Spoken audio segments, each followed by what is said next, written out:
Hey everybody, welcome to Earth's Mightiest Mondays.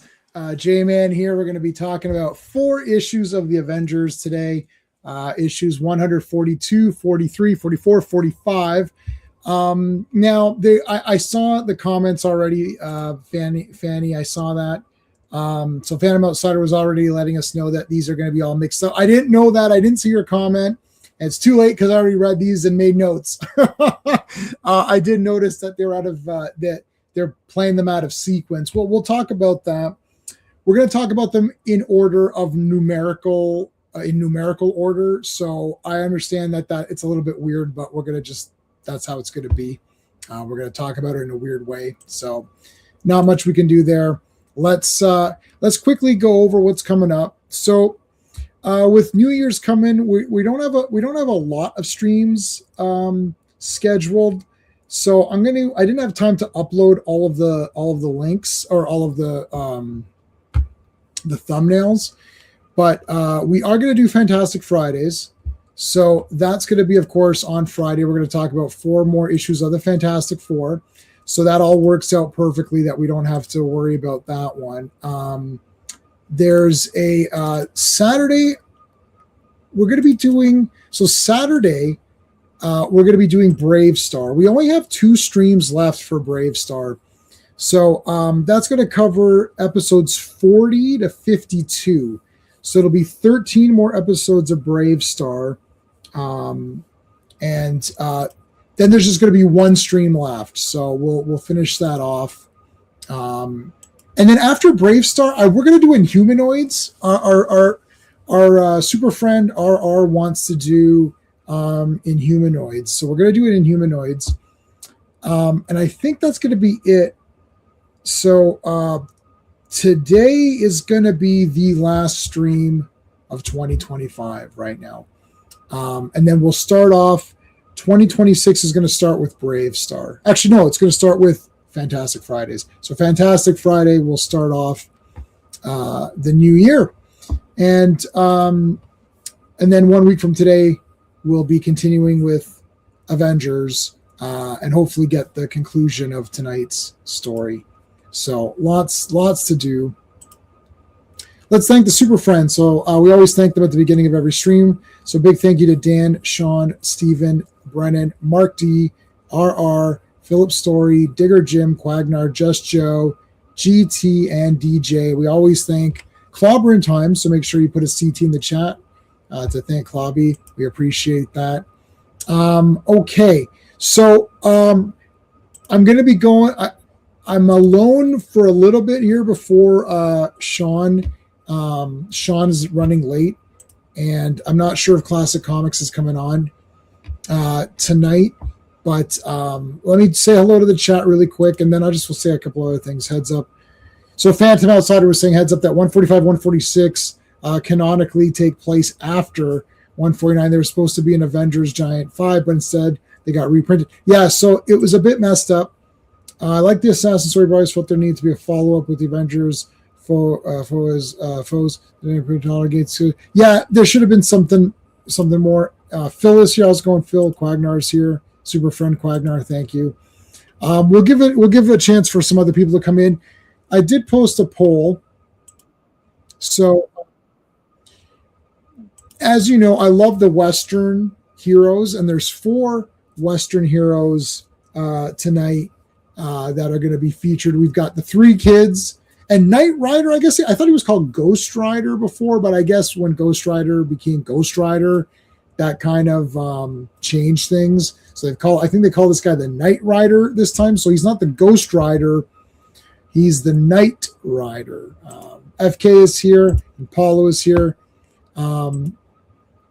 Yeah, so I posted a poll. Who's your favorite? We already have 4 votes, and it's already starting to sway a little bit. So Kid Colt, Two Gun Kid, Rawhide Kid, or the Knight Rider. So far, the Knight Rider's got a couple of votes. Nobody's voted for the Rawhide Kid. Rawhide Kid hasn't gotten any votes yet.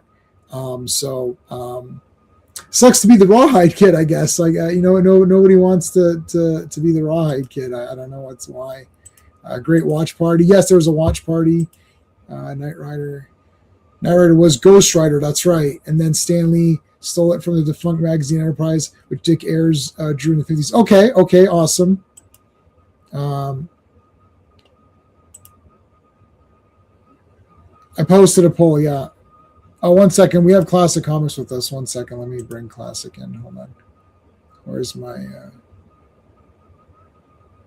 Well, hello, Mr. Fancy Pants. Oh, sorry, Classic. I didn't change the view. Hey, Classic. Can you hear me? No. I can't hear you. So I'm not sure if you can hear me.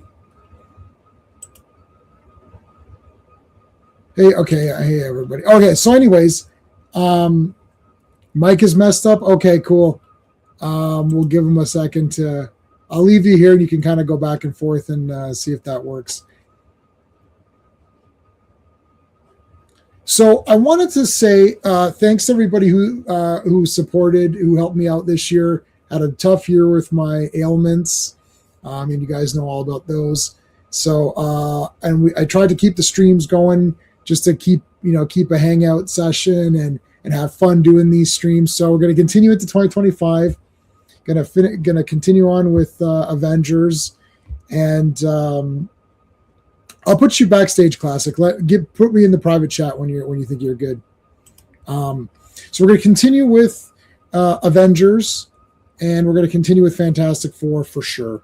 Now the heart attack was actually at the tail end of 2024, but I also had issues with my back, and I had internal bleeding, so a lot of stuff. Yes, Phantom Outsider, I read those. But we're going to do them in order because I have to follow the order of what we've already read. And Sean and I and Classic, we already read these in order, so we're just going to do it in numerical order. Hey, Backseater, how's it going? Hey, Evan and Briscoe, how's it? Thanks, guys. Yeah. So anyway, so obviously I had a lot of tough times this year. So glad to see this year's coming to an end. Hopefully 2026 will be better. But we're going to continue doing what we do. There's going to be less videos though. There's probably only going to be 1 to 2 videos per week going forward. It's just a couple of people wanted more videos. I stopped reviewing modern comics, not because I'm not buying modern comics. I am. I'm still buying the Batmans and the Supermans and Transformers. I'll probably continue with the Transformers comics. I'll probably continue with Transformers reviews. But in terms of regular video content, that's probably going to go down to very, very low. Probably 2 videos a week. And they'll probably be on days that I'm not streaming. So going forward, we're still going to do Earth's Mightiest Mondays, Tuesday Night Terror Vision, because I'm a co-host with my friend Pete on that one. Wednesday is going to be the Action Elite live stream. Thursday is my day off, so Thursday I'll post a video. Hopefully I'll have a video for that. Friday's Fantastic Fridays. That'll continue on. Saturday is now going to be the swing day. So we're going to continue to do the history of comics because I know everyone liked that. They liked it a lot more now. We're going to continue to do cartoons and humanoids, Transformers. What else have I got planned? We're going to probably do, I think, because our buddy Phil helped us out and getting those amazing adventures. I think we're going to do one stream to cover the Beast issues. I went back, so I know that I covered Amazing Adventures number 12 on this channel on Earth's Mightiest Mondays, but it made me go back and read the previous one, so 11, and then I reread 12, and I'm kind of hooked on it.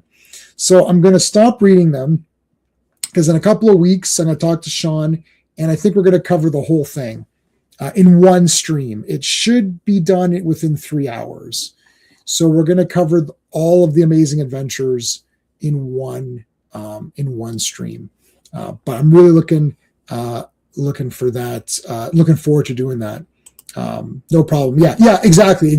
So yeah, I did read your comment out, and we'll comment on that. Note on the Assassin, it was thrown in as regular Avengers. Oh yes, Marvel were missing a lot of deadlines. Yeah, they actually say it. They say it on the comic that it's missing deadlines. Like, really? Come on. But disrupting Squadron storyline really, yes, it actually pissed me right off. That actually pissed me off. Paul is saying YouTube is throttling everything is an AI. I know. All right, we're gonna try bringing classic comics again.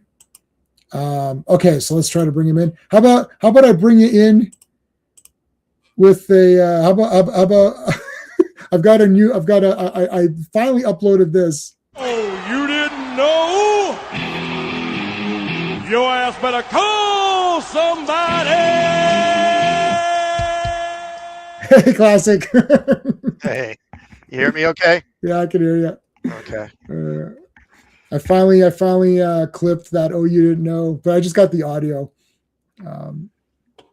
So yeah. Anyway, that's the spiel with what's going on. We're going to. So I'm just going to do the 2 videos a week. That's it. It's just like because I'm doing the videos and then nobody's like they're just not getting any traction. It's and I don't really feel like doing ones where it's like I hate this, I hate that, or whatever. It's like I just can't. I'm just not that interested in it. I'd rather just do these live streams then if that's what it's going to be. Yeah, I'm not going to be doing a whole lot of videos either, really. Yeah, I mean, I don't know. Like the live streams seem to be better and we can interact better that way. And it's more like community feel versus like, I'm still gonna, I'll still do, because I don't have content every day. I'm trying to have content every day. So I'm going to do Strange Tales because I'm really liking Strange Tales a lot. And the streams, and then I'll just maybe I'll do some X-Men stuff. Like I'm also thinking down the road, once Avengers is done, maybe start up on X-Men or something like that. Or I might even do some X-Men videos, maybe some of the 90s X-Men, which I don't know how popular it is with this crowd. It might be more popular just in general, but I'm not sure if the current crowd likes that. I think they maybe like these. So I might do X-Men starting from Giant Size. That might be a neat place to start. Imagine what I did to readers at the time, having to wait 3 long ways. Yeah, we'll talk about that. So Sean's like, we're gonna move on. He messaged me saying he's gonna be late, so I don't know what's going on.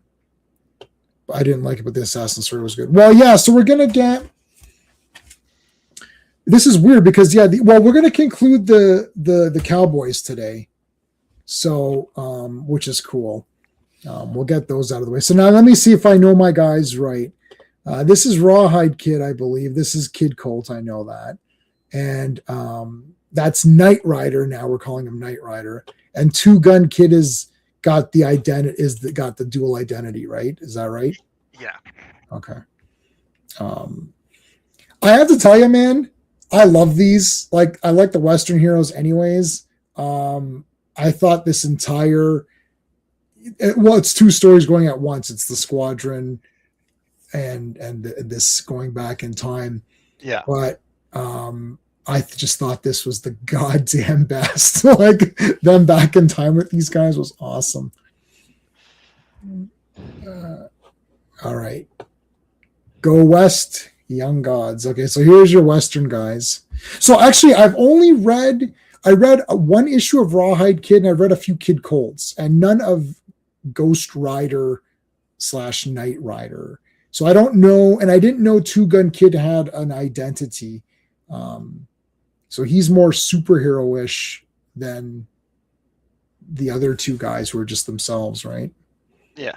What was funny? Four Cowboys versus Thor. Yeah. Thor can't beat these guys. All right, so we've got Immortus, Thor, and Moondragon, and then they're looking for a Hawkeye. So they've been looking for a Hawkeye. It's been probably a couple weeks, I think, of searching for Hawkeye. Yeah. So they've got on the time machine. They've kind of tracked him down to the Old West, and they show up. And I love how the immediately the all the kids, boom, they come in with their guns and all that. It's like, and a storm comes and everything is pretty cool. Paulo saying, "Fun about two gun kids, cowboy accent is an affectation." Okay. Oh, accent is an affectation. Sorry. Matt Hawk is actually a Jewish lawyer from Boston. His real name is Matt Leibowitz. Oh, I did not know that. Yeah, they did a big retcon of him. Yeah. And they did a retcon on Rawhide Kid too, and made him, part of the alphabet community. Oh, really? Yeah. Oh my God. That's come on. What is the point of all of that? Like, as though Rawhide Kid or anybody needs, like, nobody's going to come onto the title. Like, I think a lot of these Western characters, they have, I'm really getting, like, going back and reading these is really cool, but like, I don't think anyone's going back and rereading these and saying, what would have made this better if it was this, that, or, the other, right? Like, right. I don't get it. Okay. So they're all in here now.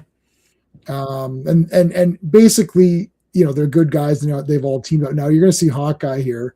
Hawkeye, we found you. He's shirtless. I guess. Why does the shirt and mask, I guess shirtless makes him seem better or whatever? That was weird. He's like not wearing his shirt, and that's supposed to make him fit in more. I guess they think he's native or something, but he doesn't look native. He's got blonde hair. So I don't know.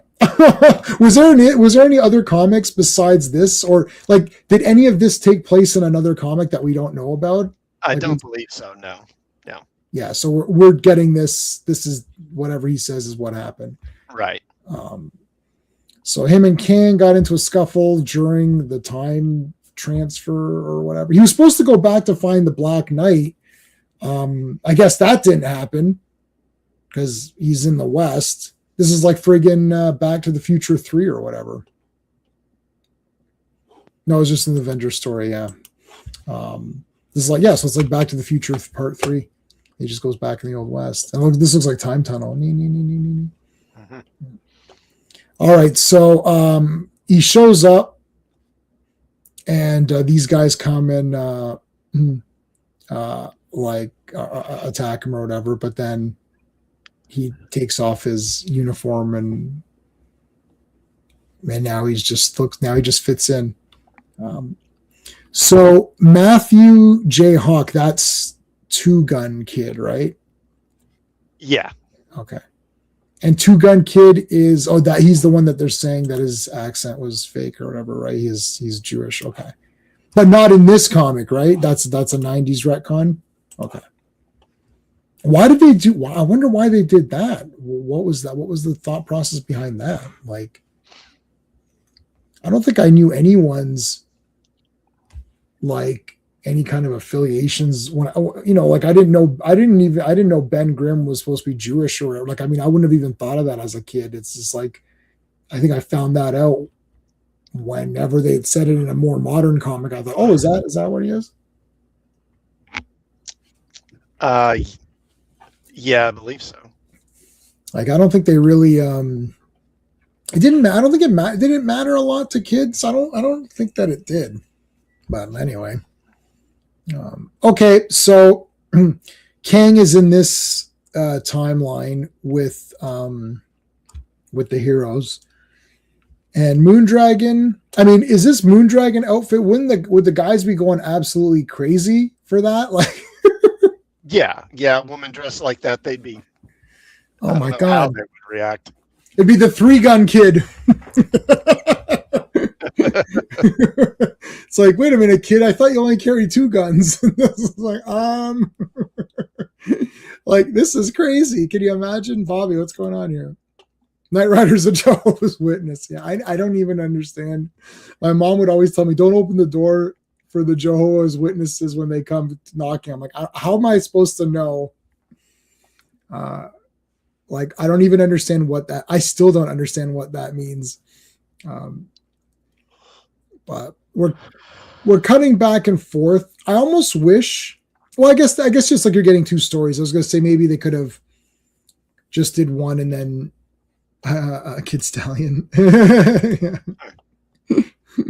All right, so these guys are all captured. We've got Patsy Walker, who's going to be Hellcat, which I did finally clue in before she became Hellcat, and then I felt stupid for not just remembering that was Hellcat, and she was in the Jessica Jones TV series, which I only watched season 1. I didn't watch season 2.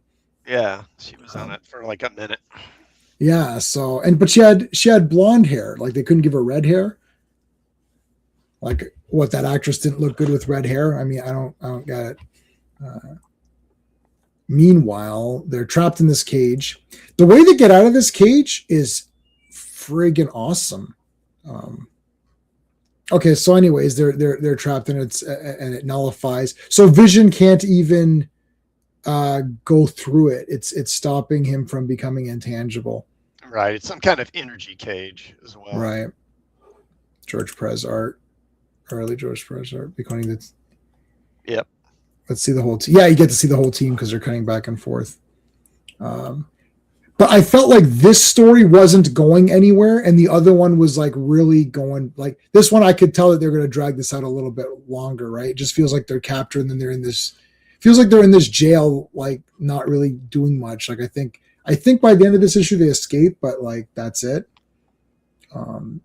Oh, you know what? Hold on a second. I didn't really do the credits. Normally Sean does them, but I'm sure they're written on here, aren't they? Usually they write them here. So Steve Englehart's the story, George Perez, Vinny Coletta is the art and inks. I can't say that name. Tom and Janice are calligraphy and coloring, and Marv Wolfman's the editor. So there you go. And what was the cover date? December. Perfect. December. Okay. Hey, virtual reality. How's it going? Also hanging them in the cage, just staying below. Good idea. That I bet Beast can hit them from here. Yeah, maybe. Yeah. It's like aim it or whatever. Aim properly. Okay, so anyways, and also they keep saying that Patsy, she wants to be a hero, and that was her thing. So I went back to Amazing Adventures, and that was one of her things. Like, she does want to be a hero. She keeps wanting to do something. So I guess they just took this character and they thought, you know what, like, she was this model or whatever. Maybe we can do something more with her and make her Hellcat. Because Cat was eventually, Tigra becomes Cat. And I remember that from West Coast. Like, she's already Tigra when she's West Coast, but they mention it, Greer Nelson or whatever. Yeah. But then this is Hellcat, and I did not know that Hellcat. It's the costume that gives her the abilities, right?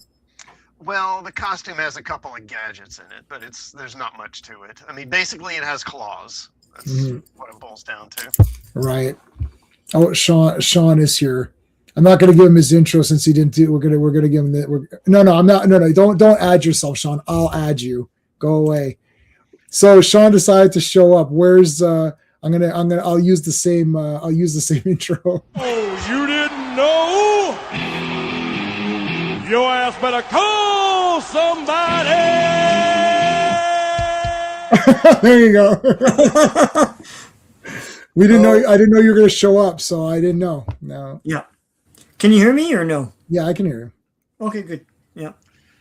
Yeah, just public service announcement, never become a manager. It's like, like all sorts of work stuff blew up. I'm like, why are you asking me now? So yeah. Anyway. All right. Okay. So anyways, we're just starting this one basically. Okay. So they got to stop Kang, right? And they've got Hawkeye with them, and this is a pretty solid group. There's going to be the big robbery. I love how I like this, like each guy getting his big thing, like, okay, you know, Two Gun Kid, Kid Colt, and Rawhide Kid, they're all going to go. I feel like it's like he's got the cowboy or the cow cow skin vest or whatever, and then he's got the vest and a handkerchief, and then the handkerchief moved down. It's like each guy got a thing that moved down to the other. So if you put them all together, they all have the same costume. Hey, Bobby. Hey.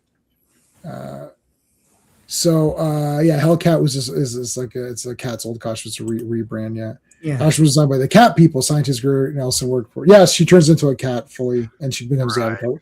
We'll talk about that in WCA. And Kang appears in Avengers more than anyone. Yeah, Kang's in there a lot. Yeah. I mean, yeah, they can't seem to make a Kang properly in the movies. Joe Dog is here. What's going on, Joe Dog? They just can't seem to figure Kang out, I guess. I don't know. He got way more convoluted later on, and that's what they were doing in like Victor Timely and all this crap. Mm-hmm. And it didn't work. No. Because who's the villain? I mean, who is, he got defeated by Ant-Man, so. In the TVA and all that crap. Yeah. I don't like any of that, actually.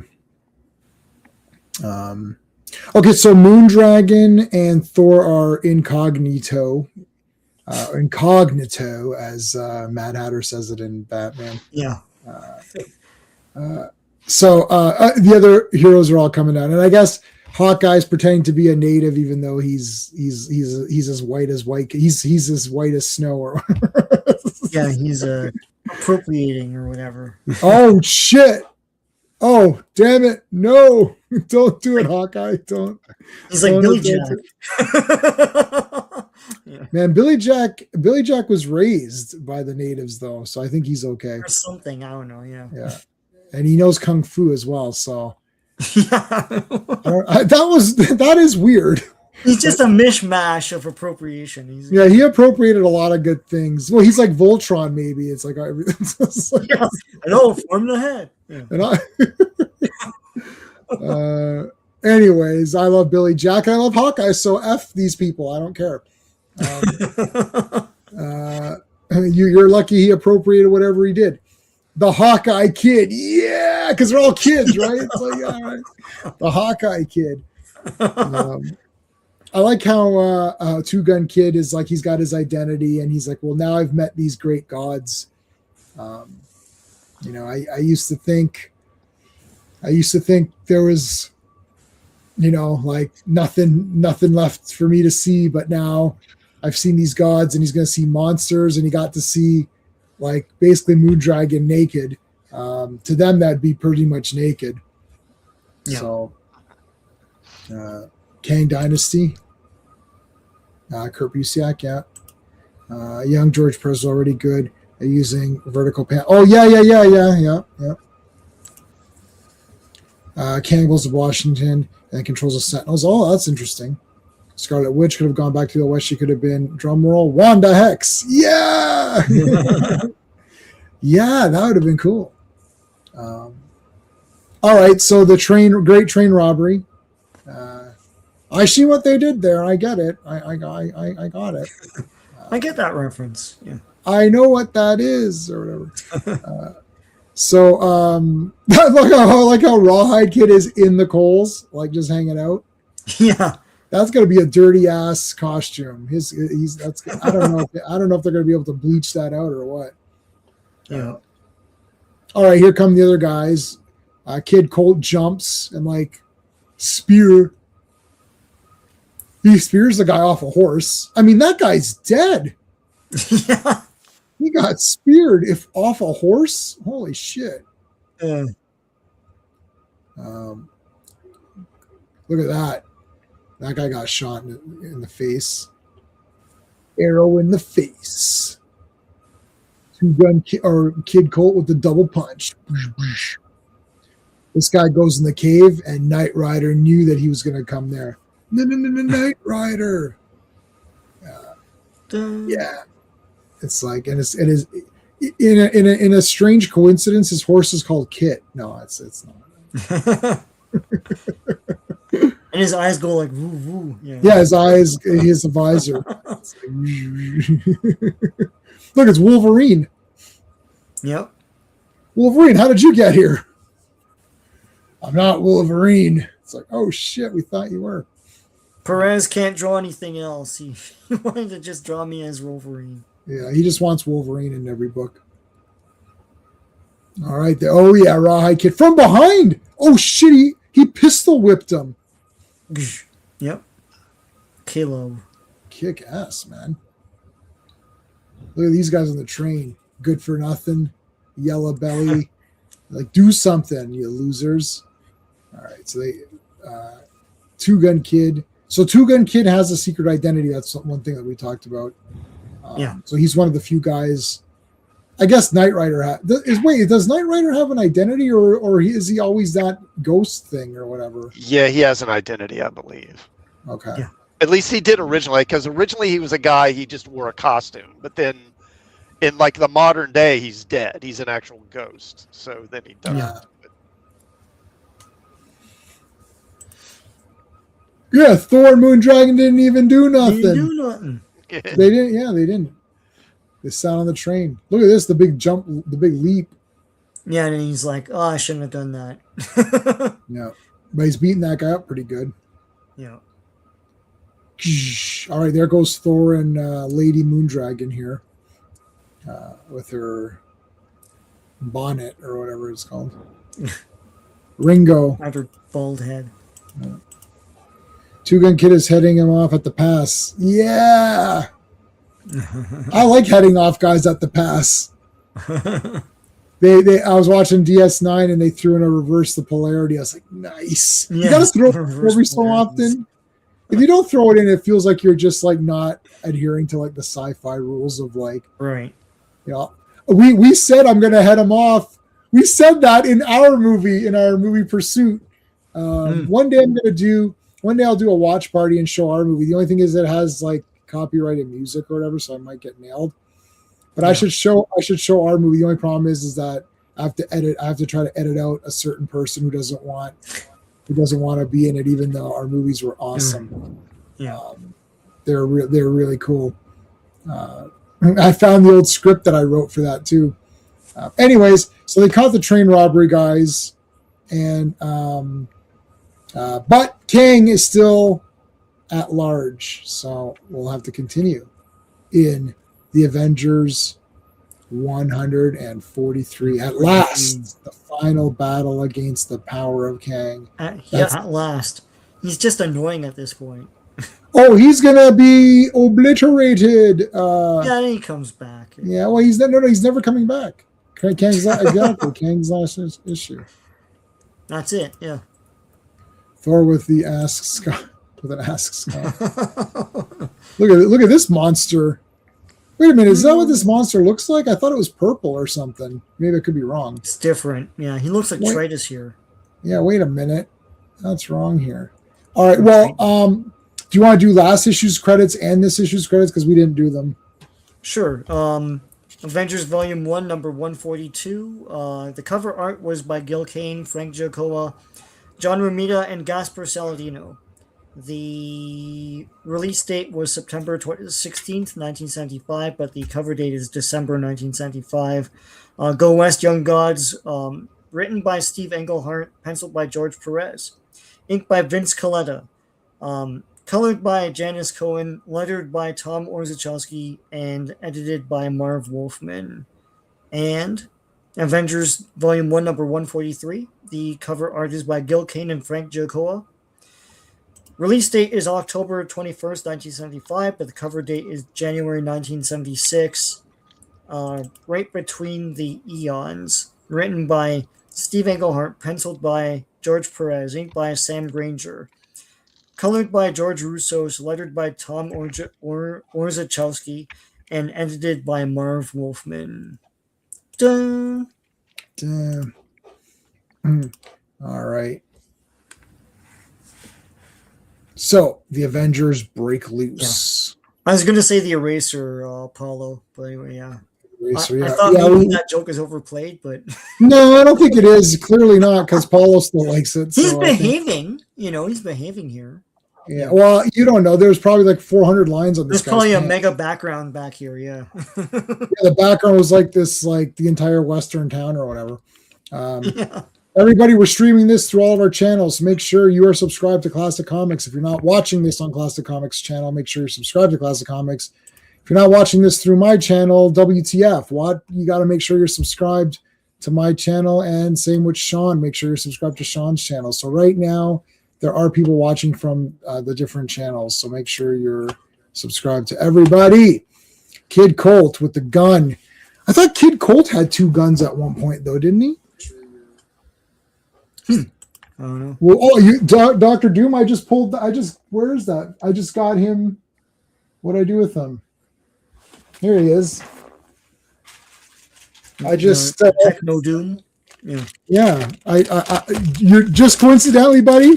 This is complete with all of the shield crap. and all the crap on him and the guns. So he has a couple of guns. He has like the different shield things, and he's got the shield. But yeah, there he is. I've had this one for a while. He's in pretty damn good. Yeah, as a kid, I hadn't noticed that it's a techno version of Doom, and then he turns into that in the story. But Yeah. Well, it's not really Doctor Doom. well, my childhood one of this was absolutely destroyed because I used. Everyone did this as a kid. You did your own team ups and combinations, right? So yeah, Doctor Doom. For me, wasn't just when I played, he wasn't just fighting the Marvel guys. He fought like Doctor Doom was like my main villain of everybody. Yeah. So like he was the main villain for all my toys, basically. Like Doctor Doom, and then sometimes I would have Venom and what's his name? God. Lex Luthor. Like as like a three-way challenge or whatever. So pretty good. You got one in the box. I've got Iron Man in the packaging. Yeah, the retro 3¾ inch one looks awesome. Like it's totally just Doctor Doom with the. Oh yes. The Marvel Legends. Thor is great. Yeah. Thor's awesome. They did that Techno Doom or whatever you're calling him. Yeah. He is. There's Marvel Legends of that. Oh, cool. And it comes with Monica Rambeau, like in the full. Oh way. yeah. It doesn't come with a lenticular shield. Let's see, Doctor Doom. It's just a canon thing. Let me see. Oh my God! They made.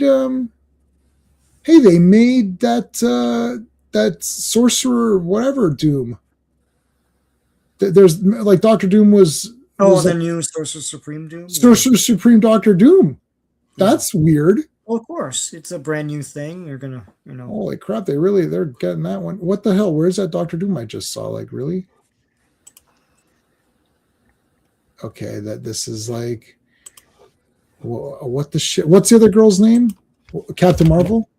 Captain Rambeau. Was that the one you? Yeah, Captain Marvel figure. Oh my God, I swear to God they did one. Why is this like so impossible to find now? I saw it before. It looked cool. Like I don't understand. That's really disturbing. But like, I mean, it was like you could super find it everywhere. Okay, anyways. Moving on. Okay, I'll talk. Okay, well, Yeah, Thor's like, mayhap you have enough now or whatever, and he's like, yeah, you're in the Old West, buddy. It's like, yeah, do things my way. Yeah, I've been doing one Western a week. So this week's was Pale Rider.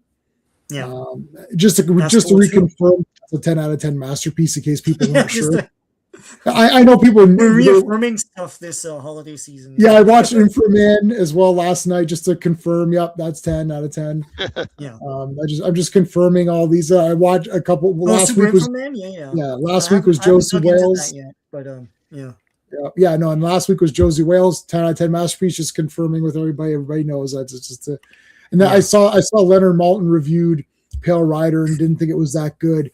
He's a complete. First of all, he's a moron, and he's like, oh, Clint Eastwood's walking around like he can't be killed, and he's like a big Superman in this movie. Like, dumbass, he's a reincarnated, like it's basically the Crow. Like, what are you talking about? Like, they literally say this one is really obvious. Like, I played Drifter, like he disappears, like, so you're like, okay, fine.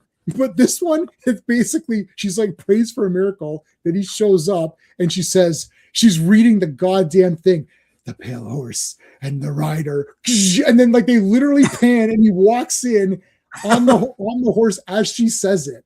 Like, you can't make it any more clear unless you turn to the camera and you fucking say, Lemon Moulton must have fallen asleep or something. I don't know. He's retarded. I'm like, dude, give me a break. Yeah, his takes are awful. I like his history of things, but like his reviews are awful. Yeah. About Vinny, is there anyone here who thinks the defense rest? No, yeah, but we haven't seen Phil. Don't rest the defense. We haven't seen the before and after. I need to see the before he erased it. Right? That's the thing. Maybe this was a lot better. Big favorite one is Little Big Man. Okay, I've never seen that. I haven't seen very many westerns. I've only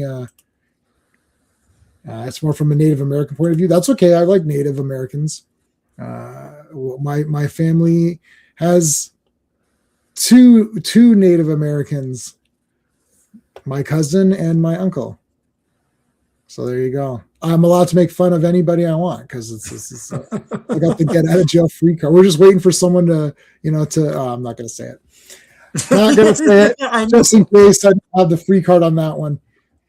Anyways, but look at Hawkeye's gone native because he's like, I've got no shirt and so there's Thor. Now this was interesting what happens here. Actually, this is actually pretty cool. So they're going off to see Kang and they're on their horses or whatever. Jehoshaphat, I can never say that. Jehoshaphat. That's like Jehoshaphat. Yeah, jumping Jehoshaphat. Yeah, I know. Somebody said that at work, and I was like, "Oh my god, that's like something that like Superboy that says something that like Pa Kent says in Superboy comics." Yeah, an old fashioned thing. Yeah, that's like really old. Has there ever been a hero called Jumping Jehoshaphat? There should be Jumping Joe or Jumping Jay. Kang now is just a screen. He's basically not. He's like, it's like what they're like. Oh my god, how did this screen? Like this would be pretty shocking. Yeah, to them, yeah. Like 18, whatever this it's is. A fancy mirror with a man in it. Like they're trying to justify it. Yeah, holy shit. Who's that little guy with you on the side there? Don't worry about him. Pay no attention to the blonde bearded man. Yeah. He may not give us the arm, but he gives us what we needed.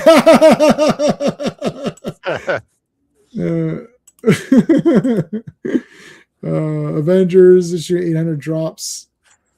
Oh, it's okay. Oh, 800. Wow, 800. Yeah.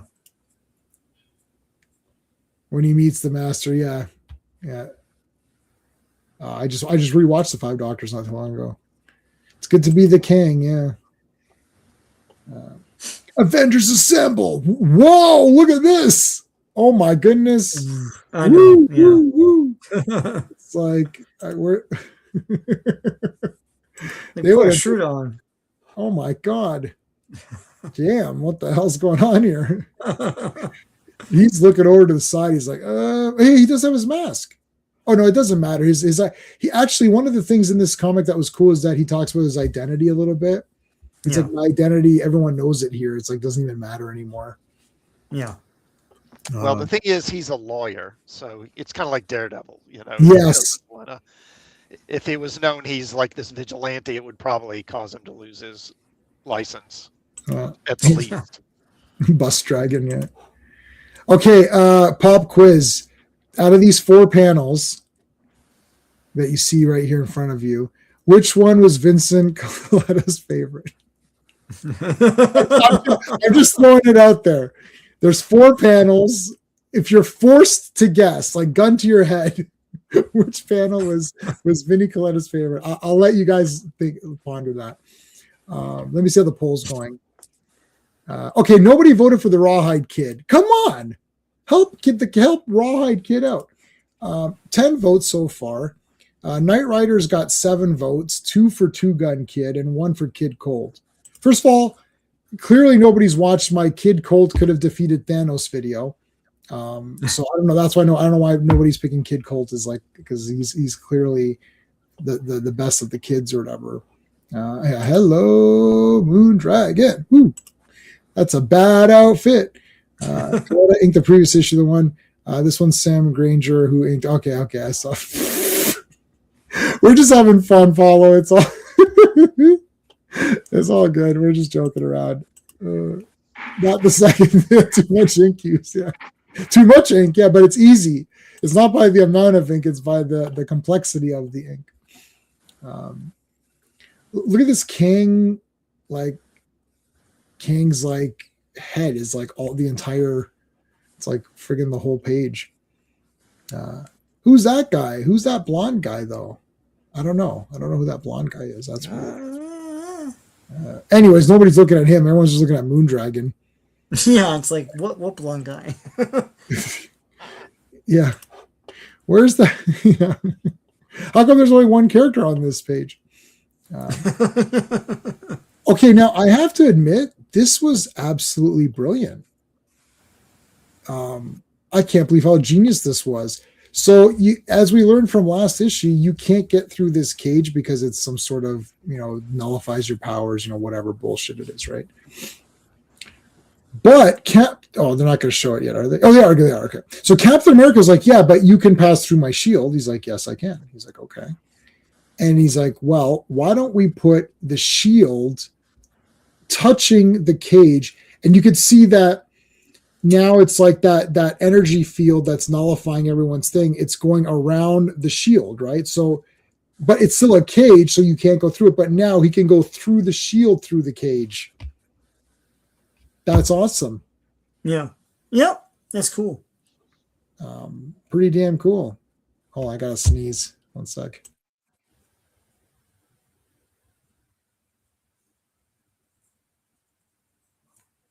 All right.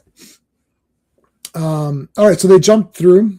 I love this. They're all falling, and Captain America comes up with this. He throws the thing. No, what does he do? Is that this issue where they're falling, and he, or is that the next one? I'm so confused because I read all these in one jumbled. Or is where he says, "Oh yeah, the heroes." Maybe it's the next thing. But anyways, they escape with Patsy. Kang on the screen. Yeah, see, look, it's purple. It's not green like the cover. Yeah. Huh. Yeah. Well, they have to rush out a cover, right? Yeah. It's like, we'll make it purple. So here comes this purple creature, giant purple people eater or whatever. Yeah.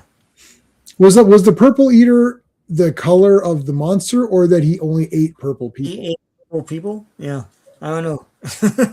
There wasn't enough punctuation in that. I think it was supposed to be the creature. Yeah, I know. It's just flying purple people eater. So he's a flying purple people eater. One-eyed, one-horned. Yeah, one-eyed, one-horned, flying purple people eater. He eats purple people. All right, so Moondragon got smashed in her face for her troubles.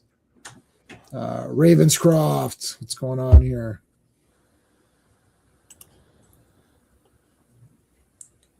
Oh my God! Oh yeah, you're right. Wow, that's a total mess. Oh wow, they really just rushed that out. Yeah. Wow. Did they farm that out to the Russians? It was definitely a rush job. Oh yeah, none of these people are fighting that monster, and that monster's the wrong color. Yeah. Maybe this is supposed to be the cover to something else. You got the wrong Avengers and the wrong monster. That is awesome. I didn't even notice that. I noticed the colors. I guess I'm more of like a color, I'm not colorblind or whatever. I'm like, I looked at the colors first. All right, so Moondragon got slapped in her face for her trouble. Thanks for showing up, Moondragon. Now, Two Gun Kid, your eyes should be on the monster. I mean, like, really? Like, look, he's like clearly looking right down. It's a double fake out, yeah. And Moon Dragon's one of the few more heroes they haven't ruined yet. Oh, they're going to ruin her. Well, I mean, she's not going to be in that outfit. You can guarantee that. They could bring back a lot of MCU fans if they actually had that outfit. Unapologetically had that and had her walk around like that the whole time. Yeah. Why don't they? They don't do anything. They don't do it. They get attractive people, but then they make them look stupid. Like they make them look bad. Like Iron Man 2, the only good thing in that was ScarJo, right? Like in her tight ass, skirts. Well, they like to pretend they're not objectifying the men too, which they totally do. But then they pretend that like it's only the women being objectified. We must go against that. It's like, no, you objectify everyone. Everyone's bare chested at some point. The men only. The women aren't. Yeah. Well, yeah.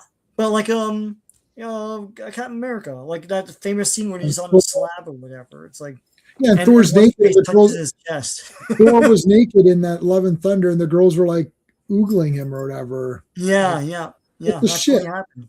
So. Oh yeah, Val Kilmer as Two Gun Kid. Yeah, that'd be pretty good. Val Kilmer's awesome.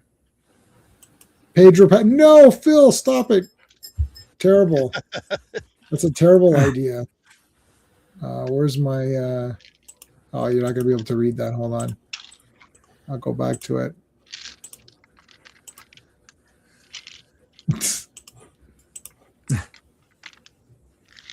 Who's the artist for this one? Who is the artist? Perez? No, I forgot. It's Perez. Yeah. Yeah. Wait a minute. Who's that guy? Who's that blonde guy? Who is that blonde bearded guy? That's weird. Who is that? The chat. Do you guys know who that is? Who could that possibly be? Dun dun dun dun. It's Thor. Yeah. Fazak. No, I'm Thor. I'm not Fazak. Like, yeah, and Kang's pretty formidable because he can stand up to Thor. So, yeah, I don't know that. Yeah. I don't think Kang watched Ant-Man because he got his ass kicked. So how's Thor? Yeah. How could he withstand Thor's punches? Yeah, Thor. It is Donald Blake, though, technically. But then he becomes Thor. Yeah. You didn't know. I'm so pumped for that. Oh, you didn't know because I finally got it. It's like, it's like you didn't know that Kang could take a hit from Thor. Your ass better call somebody. In searching for that, I came up with how that came to be and all that, right? Oh yeah. Because there was a guy backstage. He's like, "You better fax somebody" or whatever. He's like, "Oh, you're gonna do this? You better fax somebody." So then Road Dogg did it on a house show, and the guy was backstage, so he did it to make fun of him. He's like, "Oh, you didn't know? Your ass better call somebody," right? And then I was like super pumped, and it went with their music. So he's like, "That was pretty good." He's like, so he started doing it a few more house shows, and then people got pumped up for it. It actually just organically happened. Like, it sounds good to say. Like, you better call somebody. Oh, you didn't know? Your ass better call. Like, what is happening in that? Like, why am I calling somebody? To let them know? Like, I don't get it. That's back when they could say ass all the time. They had like badass Billy Gunn. Yeah. And then when he came back, he was like the one Billy Gunn because they couldn't say ass anymore. Are you the one with the hammer? It's all the brain damage Thor caused. Yeah. Donald Blake is Thor. Oh, you didn't know? Your ass to the somebody. All right, so he got nailed in the friggin' face here. And then Thor comes down for the final kill shot. And then the monster grabs. Okay, I like this. This is really cool. Two Gun Kid gets grabbed. And he basically urinates his vest because now it's yellow. It was white earlier, but anyway. he gets scared. They actually just say, you know what, he's brave and saw a lot of things, but he got scared. I actually was slightly, I love this issue, by the way. These two, this team up, I love this team up. I was slightly disappointed because I thought it was a missed opportunity to have Two Gun like do something really cool and defeat the monster. To be like, the most unlikely guy to defeat the monster is the one that does it. I just thought that would have been kind of neat, but realistically, he would be scared. Right. So, I mean, that's fine, but I just thought, oh, what if like Two Gun does something to win? You know, that would be really neat. I think what's missing in all these superhero movies is the big heroic moment where the guy, you know, does something that can't be done. You know, there's a moment, you know, there's something. Did you guys ever see Sean? I don't know if you saw this movie in classic. Have you seen Gattaca? Yeah. Oh yeah. Yeah, remember? So it's Ethan Hawke and it's the two brothers. And the challenge was the one brother was genetically kind of like his DNA was perfect. And then Ethan Hawke was sort of the lesser, like the more natural brother or whatever. And what they would do to test is that they would swim out into the ocean as far as they possibly could. Right. And Ethan Hawke, who was the lesser brother, could always surpass the other one who's supposed to be smarter and better and all that. And he says to me, and he's like, you know, you always beat me. I don't remember exactly how it goes, but he's like, you always beat me. And he goes, the secret is that I never saved any energy for the way back. Like the one guy, like he would go too far, and then he's like, oh no, I gotta make sure I have enough strength to make it back. And the other guy's like, I never thought of that. Yeah, that was cool, right? Classic, like that's what it was, right? It was something like that. Yeah. And that I saw that in the theater, and I thought that was just awesome because it's like, yeah, like it's like the drive, you know, like it's like, no, I don't care, I have to do this. Like it's like when I was gonna call him Clobber in time, but when the Thing fights and he's beat up and he's dead, and he's like, no, I can't give up, I have to fight more. It's like, I don't care, you know. Like they don't do that anymore because I don't think these people like comics or heroes. They don't like heroic things where it's like, you know, the guy's going to die, but he does it anyways, or whatever. One last thing, even Duel to the Death, which it's coming out next month. We pre-ordered it, where like they won't die, like, you know what I mean? Like they won't fall. And then the guy, like they literally like they'd like stab the legs through to be like, no, I will not fall. Like, where's that awesome stuff? You know, where you're like, yeah, that was awesome. Like, you know, something pumped up. They do it, you know, they friggin' do it in Star Trek. They do it in Deep Space Nine. They do it in Next Gen. Like they do it in these shows. I don't understand why they don't do it in the hero movies where it's, you know, where it should be there. Like, I don't know. There's just like, you walk out and you're like, that was okay. That movie was okay. There's nothing pumped up, you know, like even like, you know, with Captain America, there's cool stuff. Like, I don't know. Anyway, that's a random. So who besides seems we could play Moondragon? Oh, she'd be good as Moondragon. I don't know if she would look good bald. She kind of needs her hair. I don't think her face is pretty enough to be bald. No. Yeah, like Princess Gambaya pulled it off, right? But she was very pretty anyways. Yeah. So like she looked like, you know what, it's difficult.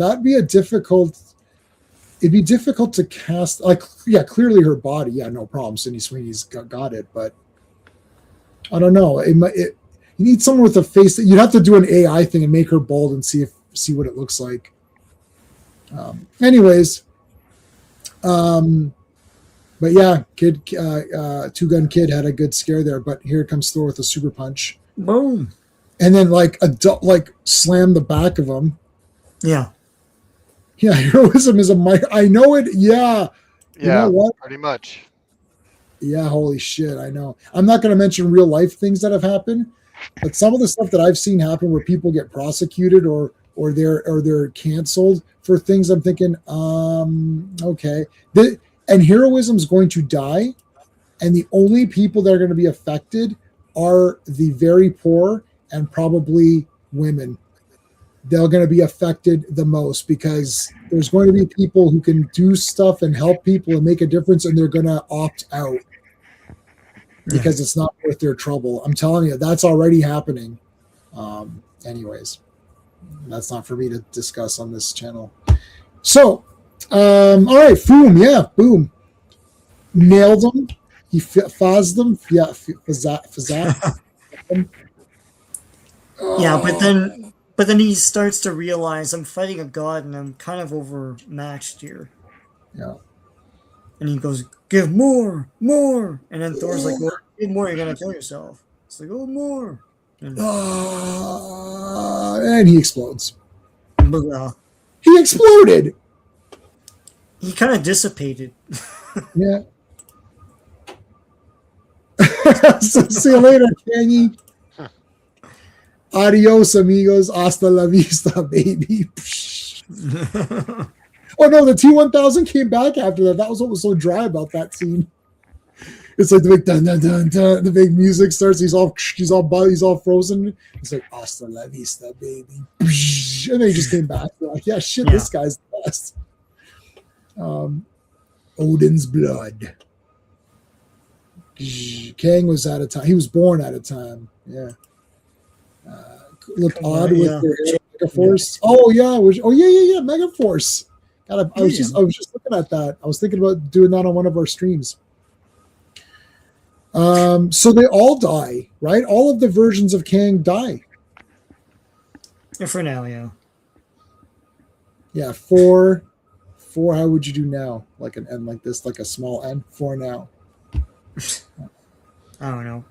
I don't know my sign language, but no, I was doing the. There's Hellcat. Heckcat. Yeah. Hellcat. The PG-13 version. What the heck? It's Heckcat. It's like a heck boy. Like heck in boy. heck.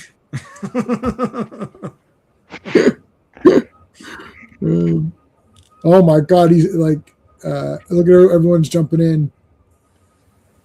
Oh, Iron Man. When are you gonna smarten up with that face of yours? Oh, Beyonder, we were finally rid of Kang and you just had to bring him back. Yeah. All right. Mohammed is here.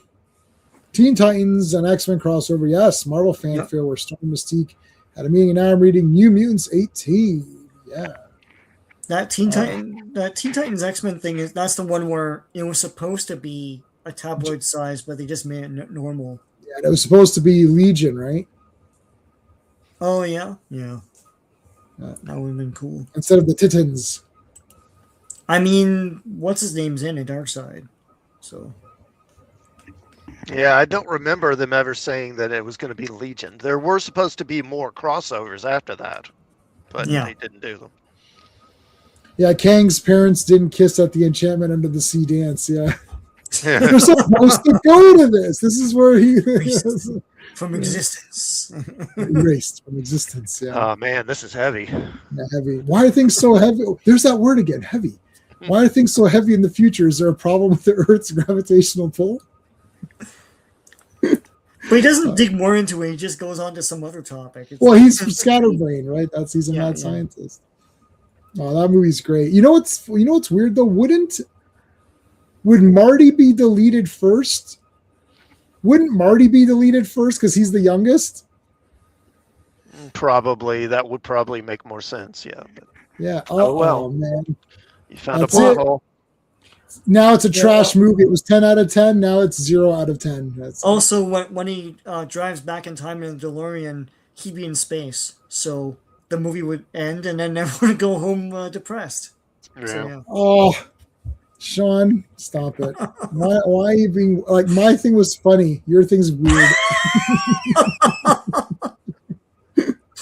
Time and space, man. Two different things. You can't go back in time in the same. It's like the Earth moves. So whatever, man. Yeah, but the car moved with it. It's the flux capacitor. The car's not going to go through space to the other side. The flux capacitor was a very complicated piece of machinery. Like this complicated piece of machinery, like this flux capacitor. Emu Phillips. Or Emo films, yeah. yeah, Well, that's what the TARDIS is time and space. that So is they correct. know what they're doing. That's right. Yeah, but that's the Time Lords. They're the lords. Doc isn't the Lord of Time. He's just like a regular guy or whatever. You got to. There's a lot. There's a lot of exams to become a Time Lord or whatever. You can't just walk in. 10 years of school. And, Gallifreyan High Council or. Yeah. Okay. Let's do it. Credits 144. Avengers Volume 1, number 144. The cover art is Gil Kane and Frank Giacoa. Release date is November 18th, 1975, but the cover date is February 1976.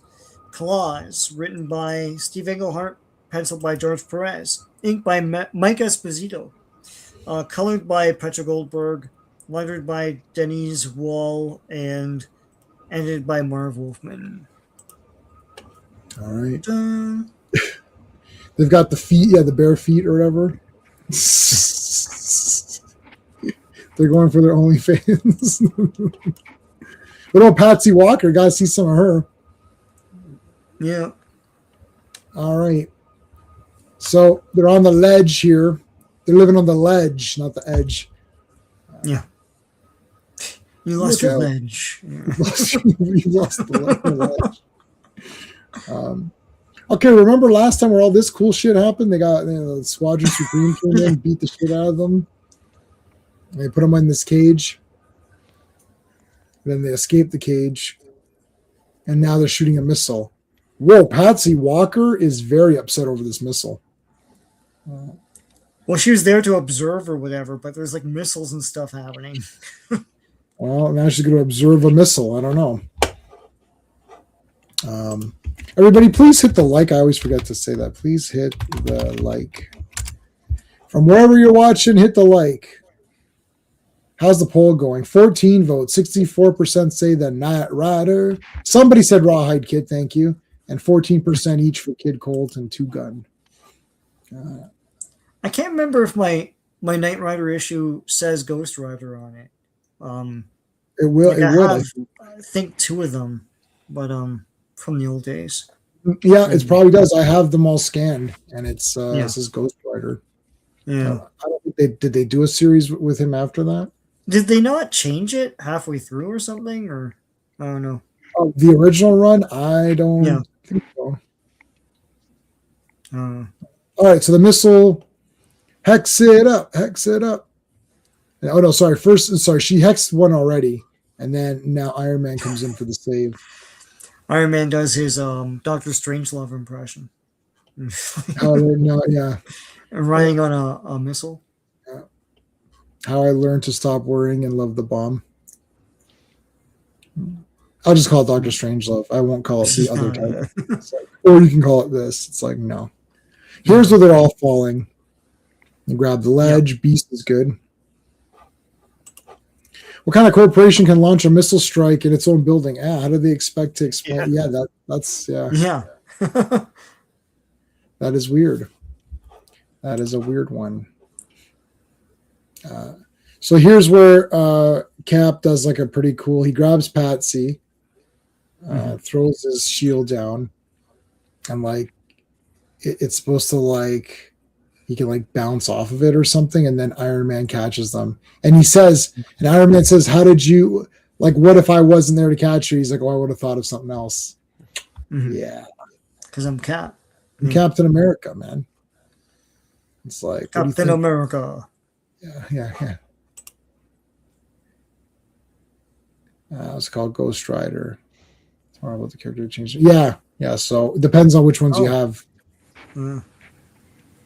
The one I have scans of says Ghost Rider. So if you got them from me, it's Ghost Rider. Okay. No, I mean like physical ones. Yeah. So I don't know how it depends how old they are. I guess. You'll have to look at it. Yeah. Holy shit! There's some explosions going on outside. What the heck? Explosions. Let's get out of here. Let's go down this this hallway here. Guys, wait up. I'm too tired. Wait a minute. What's that? The Black Cat costume just laying there pretty relaxed. Looks like what was that movie? So, well, I think Night of the Comet was like this. Was Night of the Comet like this as well, where it was just like people's clothes were just lying around? Yeah, because they're dust or whatever. Yeah, so it's like Night of the Comet here. The cat. It's like, you knew the cat? Yes, let me explain this entire backstory here. So there's this woman, Greer Nelson. She wore this costume and she flipped around and did all this shit. Then Spider-Man showed up. Then she became Tigra. And she became the sexy Tigra, which they won't cast because it'll be considered. And then too she was sexy. somehow in the Chip and Dale Rescue Rangers movie. Oh, was You she? never saw that, did you? No, I didn't watch any of those. I don't watch lame cartoons. No, it's a live action thing where they make fun of animation and stuff. But for whatever reason, Tigra's in it. Oh, really? I mean, it's What, the real Tigra? yeah, she's animated, but it's this convention with all these washed up, rejected characters, and Tigra's one of them for some reason. Yeah. So Well, weird. those- That's her screen appearance. There it is. Yeah, what the hell? Yeah. I will say that adding Beast to the team was a great move. Yes, we all like Beast. Somebody didn't like Beast here last week, though. I don't know. Was that you, Phil? I'm going to throw Phil under the bus. Is that bus? Whoosh.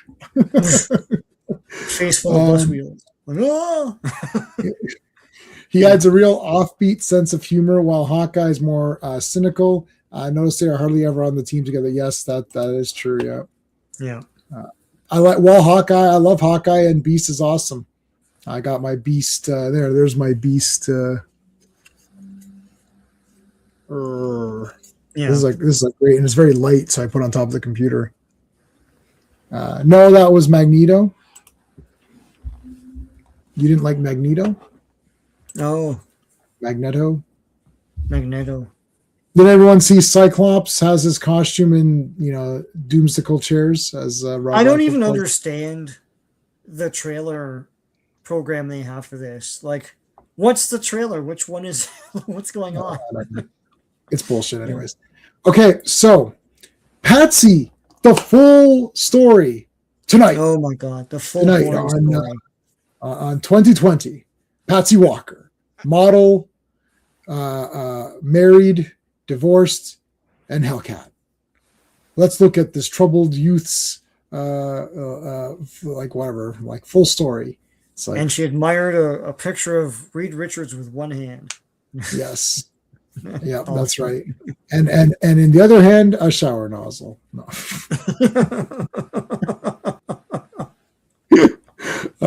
First, she was a surfette in many Elvis movies. I don't know. Or Annette Funicello. Then she was in a ski resort kissing this dude. Then she was dreaming of Spider-Man and Daredevil and Reed Richards. Where did she get that photo of Reed Richards? I don't know. Well, maybe they have a PR department that has like headshots and things. I don't know. Mhm. Yeah, probably would. Yeah, I mean, well. Sue had a picture of Namor. Who took that? Yeah. I bet you the autograph was auto pen. It's not even like a real. It's like Just get that Stay Lee stamp. Stay Lee. Yeah. Then she's dreaming about being this lame superhero with Reed Richards on her pillow. Then Reed got married and she's pretending to be happy for him, which is a lie. Super lie. Yeah. Then she wore her push-up bra. And she married this douche. Yeah. And here's a douche. Douchebaggery. No, Magneto's way. No. Somebody didn't like. On this channel, like in one of our friends, one of our subscribers. One of our subscribers didn't like Beast on the team. I can't remember who it was though. Where's your other hand between those pillows? Those aren't pillows. Yeah, that's right. Yeah, the Reed Richards fan club. I want to be part of the Reed Richards fan club. It's like, all right, please send $4 to P.O. Box. Whatever. Listen, bitch, I'm the husband around here.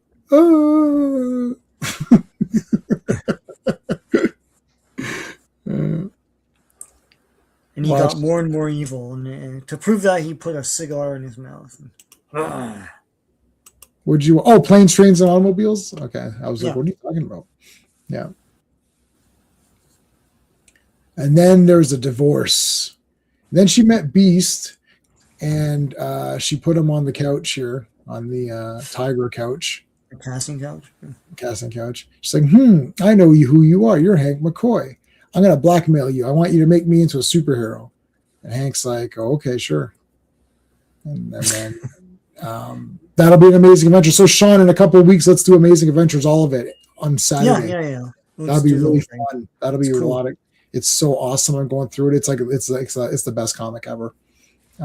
Anyways, look at this.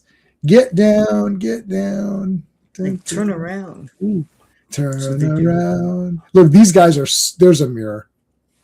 There's like a mirror. Totally a mirror.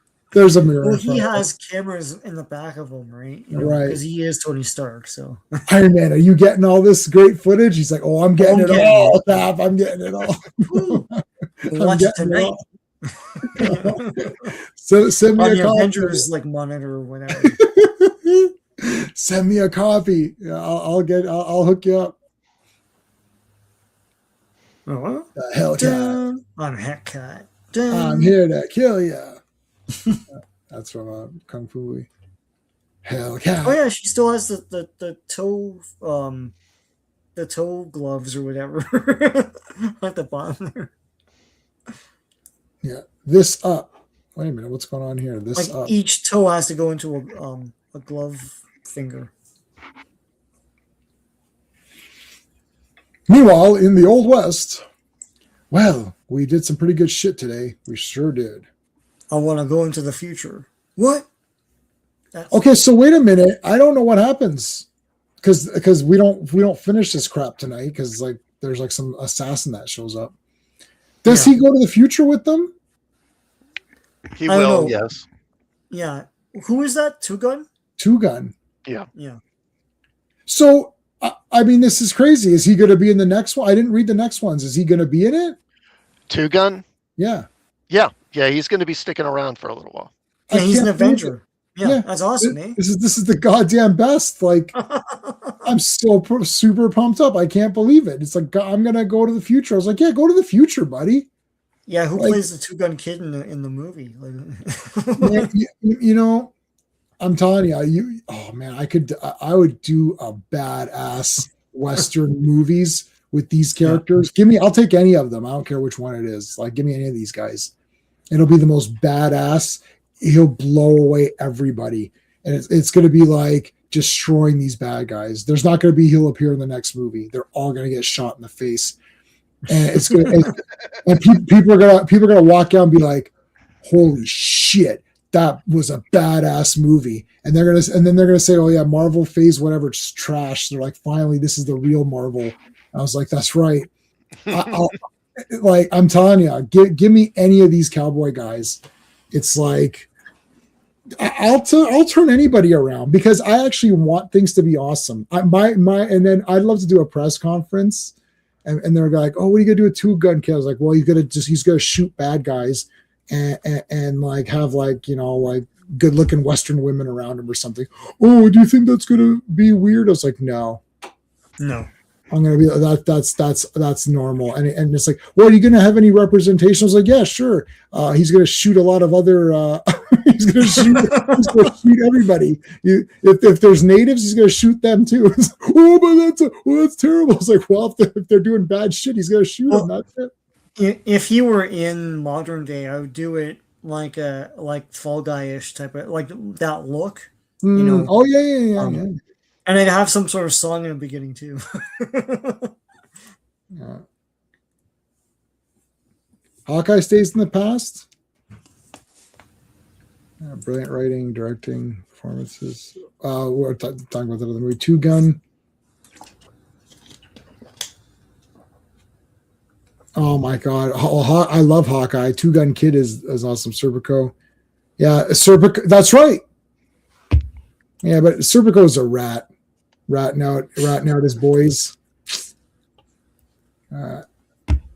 They literally don't make him like that. Yeah, that's planes, trains. All right. So, Vision, you're here. Yeah, I'm here. All right, now we're gonna fight the Squadron Supreme. And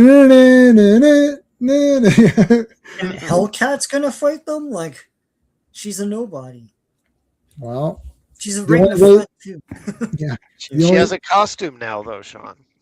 yeah. Yeah, that solves everything. Who's she against there? Wizard. It's, So she's dead. yeah. Like the wizard's going to obliterate her off the face of the earth. It's like run through her and like, oh. Yeah.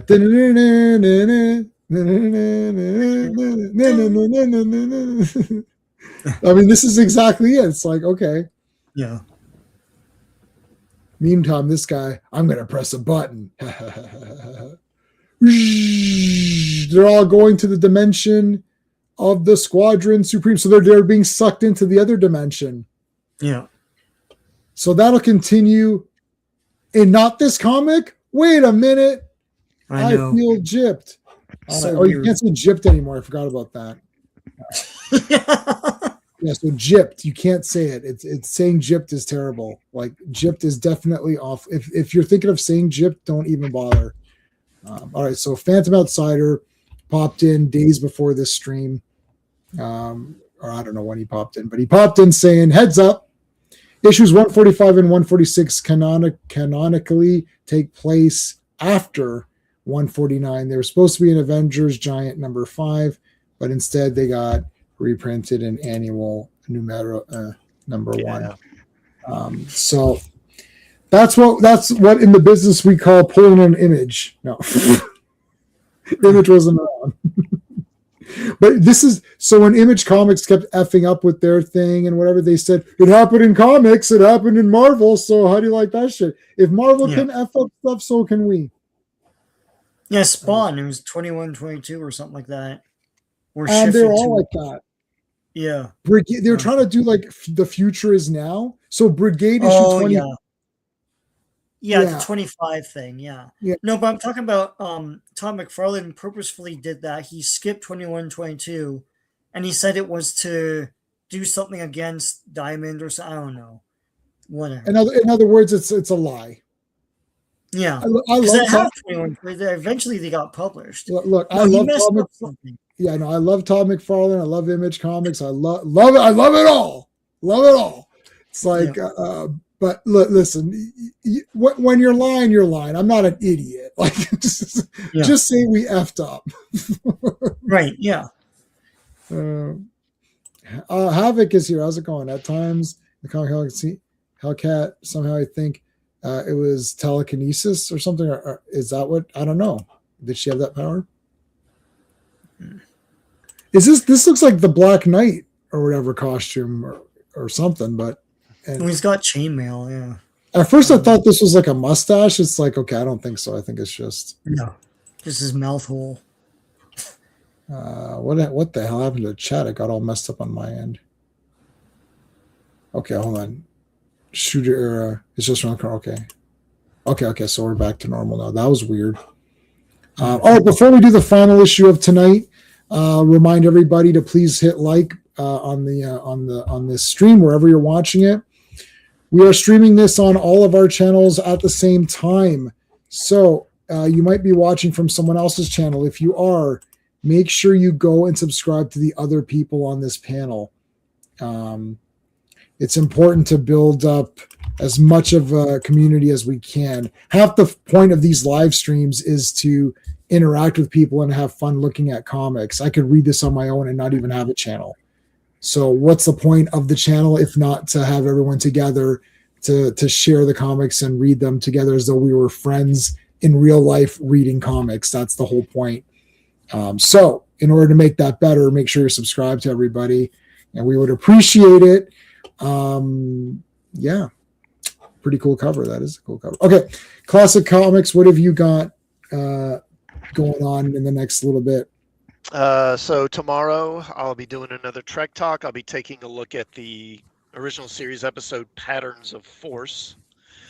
And then now last week I put out my top 5 Marvel villains for the Flash video. I'm going to try to have one for Green Lantern out here in the next week or two as well.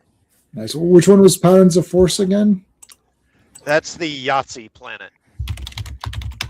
Oh yeah, that was awesome. That was good. They're all good. These are all good. But okay, yes, yeah. Sean, what do you got going on? I've got something every day this week. So tomorrow is a Youngblood video. I've got Justice League of America: The Return, it's Justice League Detroit video coming up as well. Savage Sword of Conan, the original Omnibus Volume 9, which came out a few months back, but I have a review of that. Super Friends video, all sorts of different videos coming this week because I'm off, so I'm able to make videos. So tune in. Awesome. It was part of the original Cat Comics Greenhouse.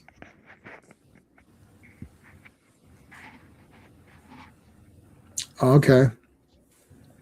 So it's like low level telepathy, more like intuition. Oh.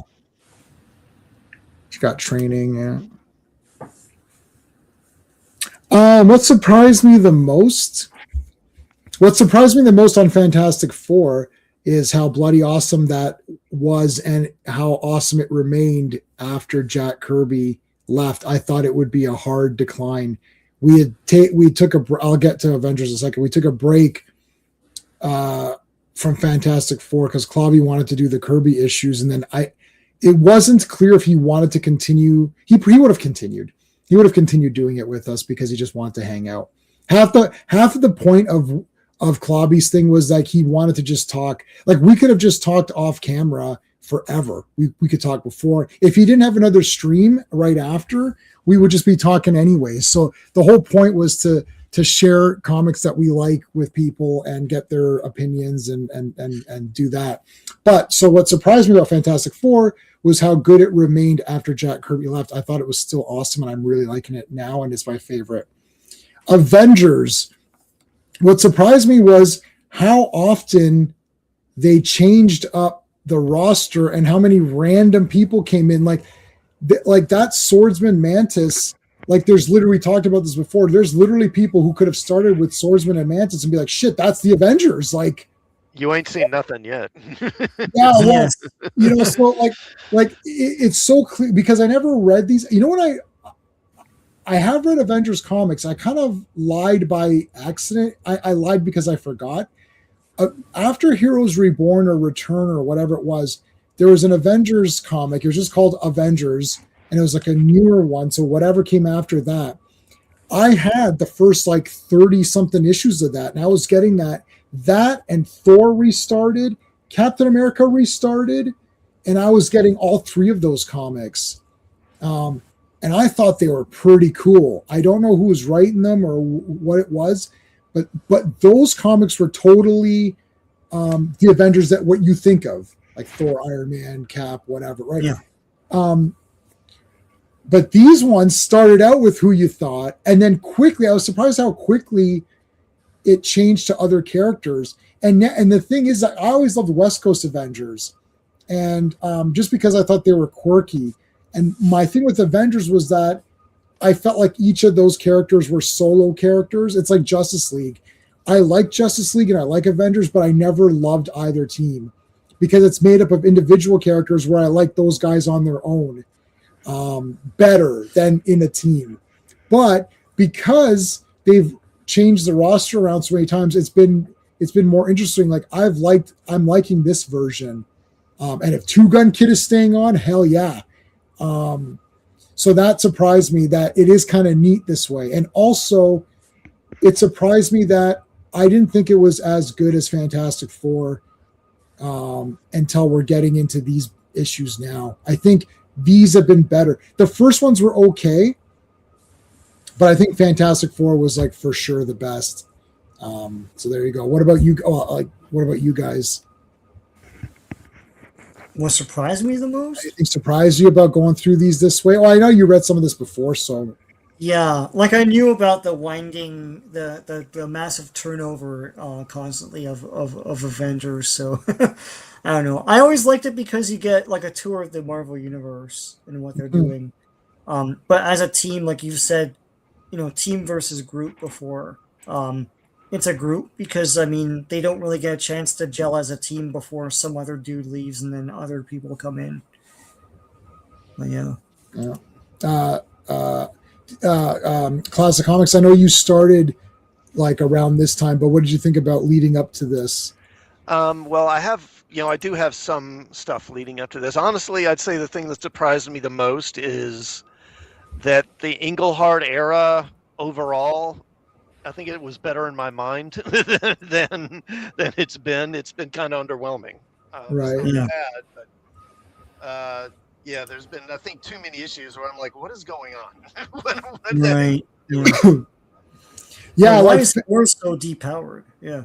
yeah, like Fantastic Four has just been absolutely stellar. Like I'm just dying over it. It's just so good, and that really surprised me. I thought Stan and Jack would be cool and it'd be interesting, and then after that, it's like who cares? Because I like Ben Grimm on his own in 2-in-1, and I liked him as a solo character. But then I loved Reed so much, and obviously Human Torch. Now I've got a Human Torch community, which is doing pretty good. It's like up to like 8,000 views or something like on my Human Torch community. So I was surprised at how much I liked Human Torch, and I thought he's just such a neat character. I don't really like fire. I like ice guys more. Like I always liked Iceman. Like fire always seemed like a weird hero power. Like you can't walk around. Like you burn everything as you. Anyways, the FF. They're just recovering our ones. Yes, these are all good. Okay, last one tonight, Sean. Let's do the credits. All right. Avengers Volume 1, number 145. The cover art is by Gil Kane and Dan Adkins. The release date is December 16th, 1975, but the cover date is March 1976. The Taking of the Avengers, written by Tony Isabella and Scott Edelman. Penciled by Don Heck. Inked by John Tartag. Colored by Don Warfield, lettered by Dave Hunt, and edited by Marv Wolfman. By the way, remember we were covering that on History of Comics? There was that company that would redraw comic books. Yeah. I found the one. It was Two Gun Kid. There's one where there's not the smashing through. Not the smashing through, but the one where he's walking forward. It's Two Gun Kid. Oh yeah. It's absolutely insane that they just redraw the comic as different characters. It's absolutely, I can't believe it. It's unbelievable. It's absolutely unbelievable. I can't. There's so many of them too. Yeah, I can't wrap my head around it. It's so funny. All right, let's. All right, so this takes place after. So I don't know what the hell's going on, but Classic Comics is Shooter era your favorite? Yeah, it is. It's one of them. Yes. Okay. I like Jim Shooter in general, anyways. All right, so they're having this assassin guy is pretty neat. He wants okay. Let me. I did take some notes here because this guy I found this pretty interesting. So he wants $1 billion and he wants 1 year to prepare to kill the Avengers. And he's watching past battles to kind of see how they fight. Like he sees, like, you can see like Grim Reaper and stuff fighting with his guys. That's when Hawkeye had his goofy costume. Remember that? That lasted too long. And then you see just the destroyer armor and everything, Thor fighting. You got Cap fighting. You've got the Spectrum squadron. So this guy's going to hire him, and he's like, "Yeah, I'll do it for $1 billion, and I need 1 year to prep the attack." Is this assassin character someone we know? Because I don't know who this is. No, I think he's pretty much a one-off character. Okay. So it's not like it's going to be Doctor Doom or something, right? Like No. Okay. Gilgamesh, yeah. Sean, I think Sean likes Gilgamesh. We'll talk. When Sean comes back, ask him. It was me, Barry. Anyone says also sold out. Triple Action, Marvel Triple Action Adventures, Marvel Greatest Comics. Yeah. I will need time to prepare. I'll need 1 year. It's Cobra Commander. Hole in one. No, hole in two because it bounced. I guess it's still hole in one. Look at these guys with their Captain America masks. That's kind of interesting. They got these like. So this is all again like just like a plan, right? To get Captain America. So he's fighting these jewelry store whatever robbers. Punch them in the head. Like the hell's like gonna like flip him or something? It's like a power slam. Getting shot. There's like a big huge. I love how he's like, this group knows all the cliches. Here's the big hulking brute sneaking up behind me from behind. That is awesome. The old sneaking up from behind routine. It's like, of course, he's breathing so heavily that I can hear him in Jersey. They can hear him in Jersey. So he throws them. But then he gets hit by like a trash can. What the heck? After all that, it's like, you can't kill me. And then you get hit by a trash can. But he does do a double back kick. Runs after this guy. This guy's running. Captain America goes after him, throws the shield, trips him up. And then he just gets blasted by this gun. Now, it's supposed to seem like Captain America's dead, but he's just been injured. But he's been injured pretty badly because he's going to be in the hospital. So this was weird. This assassin gets this random woman and wants her to phone in to the police to say that Captain America's been shot and killed. But then the assassin kills this guy, his underling, and then has her killed as well. He uses some sort of, like he gives this guy like poison money or something. I can't remember exactly what he says. What does he say here? Yeah, the poison bills. He gives them some point. So they're going to give her some poison coated bills to kill her. And then the mask, the substance in this guy's mask is also poisoned. What a complete bastard.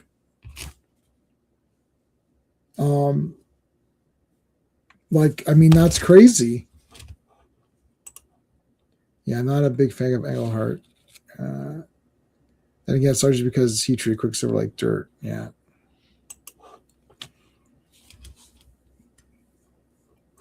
So they got him to the hospital.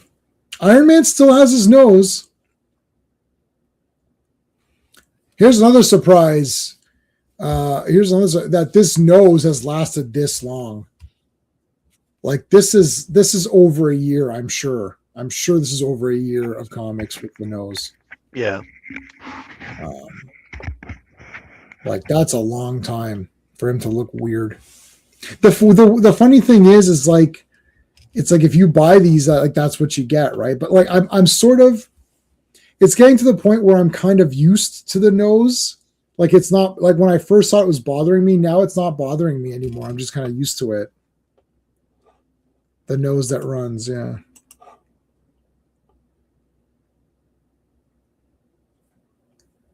All right, so those guys go. Hawkeye goes off on his own. Hey, Corey. So Hawkeye meets up with these guys. He's at the hospital. And he shoots them with, like, what is that, suction cup arrow or something? Oh, what do they got on their heads? I didn't notice that. Some kind of tattoo, like a dagger. Yeah, it's like a dagger tattoo. Doing pretty good, man. Glad you could join us. All right, so they blast, and it's like they escape. So he tells the guards, and, they don't really, they're like, oh, okay. Is this guard bad? Like, does it seem like he's a bad guy? he feels like he looks like he's bad. So there's that's something you've known since the swordsman died months ago. Yeah, what was this stuff? It can't end like this. Yeah, it just can't. Yeah, the swordsman dies. So they're talking like Captain America just got nailed. Like, oh, he's just gonna die. Avengers assemble. Thank you. So Hawkeye's like, yeah, there's all this bullshit happening at the hospital. It's like, okay. So he's reminding, Hawkeye's thinking back to when, him and Captain America would always kind of like make fun of each other, or mostly Hawkeye would poke fun at Cap and be a dick. Yeah. But we're all friends now. There's Captain America laying there in his. Does Captain America have an identity? Why does his mask have to stay on? I mean, yeah, he has a secret. He has his identity is not known publicly at this time. Oh. He still has a secret identity. It looks like the Vision with that nose. And then it's like, okay, that was all part of the plan. It's like, now the next part. So that's the last issue, but I wanted to take just a quick look. So the next one, so 146, this will continue the assassin thing, right? Yeah. Yes. And then the next one is going to continue the Squadron Supreme? Yeah, I believe so. All right, I don't want to spoil this. Hold on, let me remove this for a second. I won't spoil this for the chat, but I just want to see. It may pick up the storyline in the past with Thor and Moondragon. I'm not sure. I don't remember specifically. Yeah, okay. The next issue has Hellcat and all that. Okay, so that was.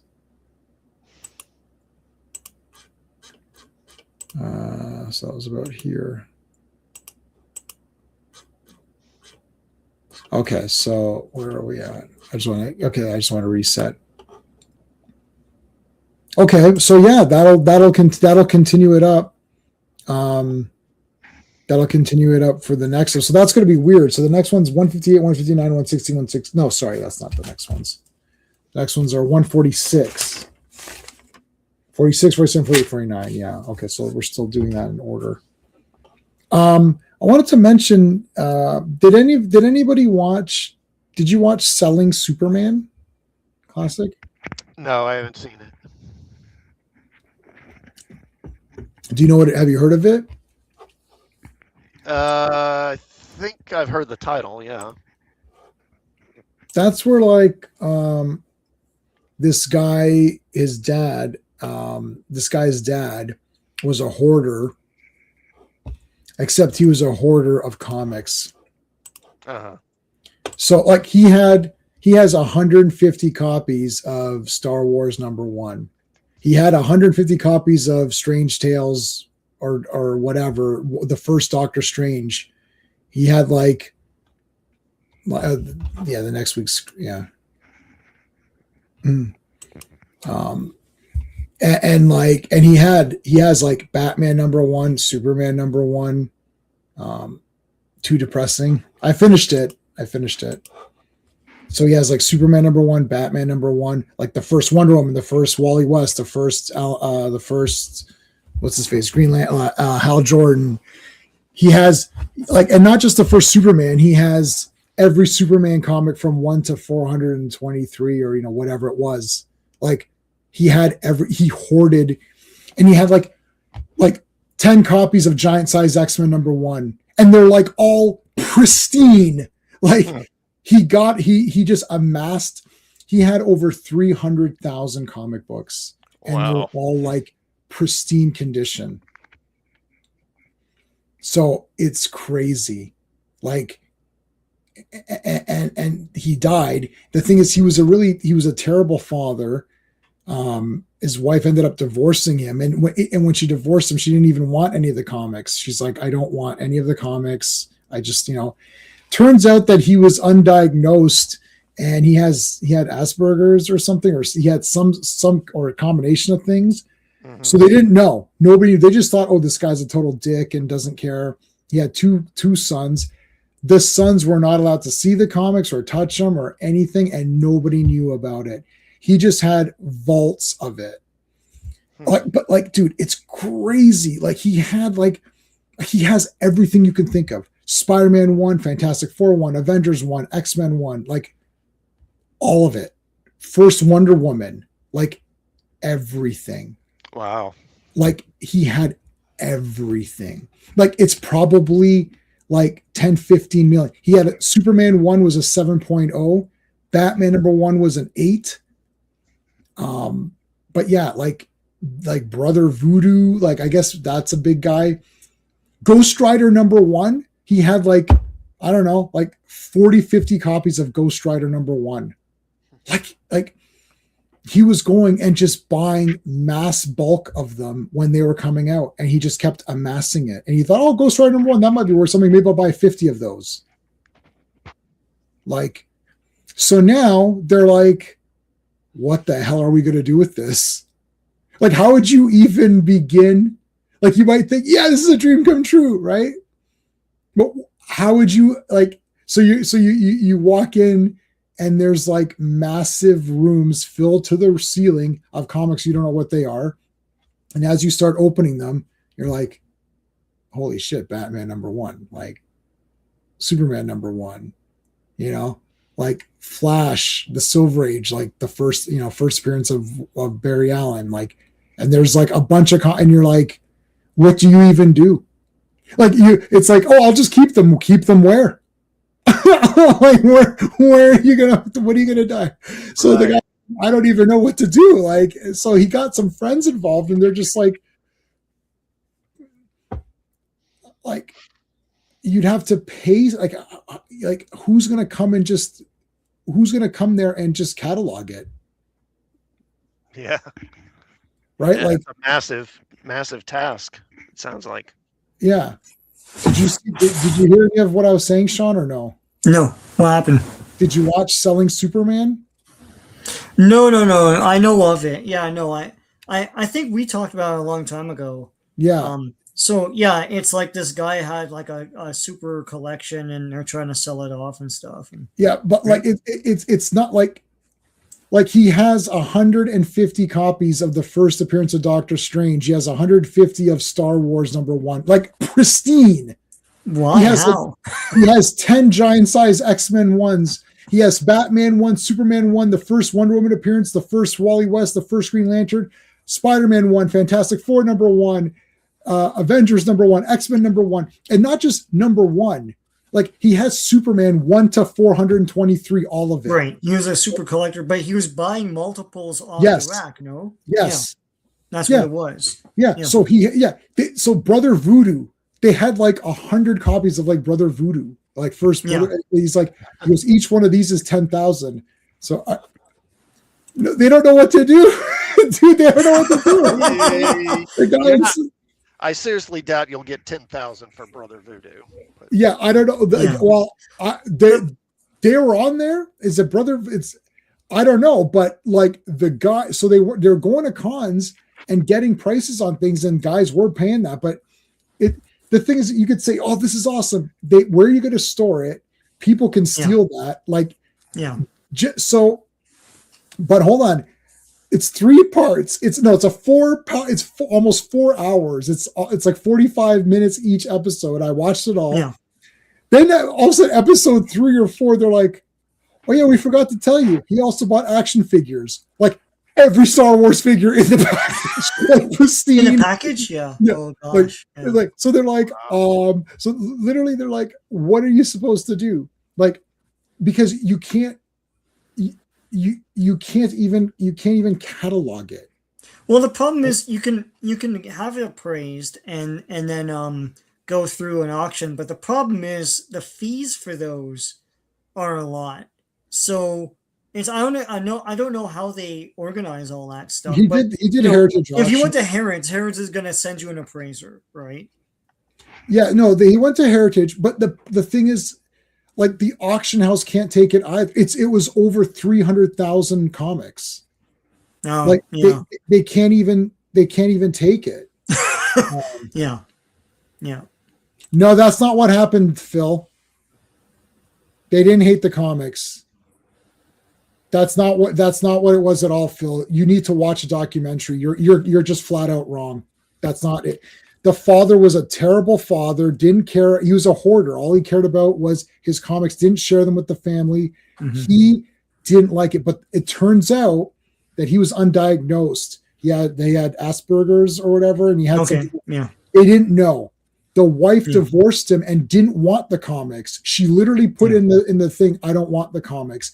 And the kids didn't know about the full collection. They just knew he had all these comics. They didn't know what they were. He wasn't sharing it with them. That's not it at all, Phil. I watched all 4 hours. I watched the whole thing. That's not it at all. They addressed that because people were saying, oh, these guys are dicks and all that. It's like, just see, the problem is that we're thinking about it as it's comic books and we like comic books, but ignore the comic books, replace it with something else, replace it with, I don't know, teacups, or replace it with coins, like something that you don't care about, right? Right.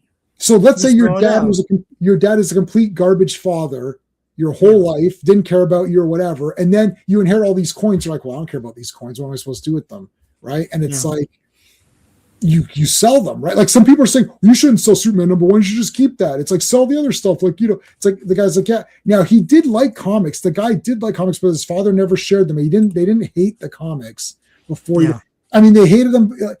The father wasn't there. Like I don't know.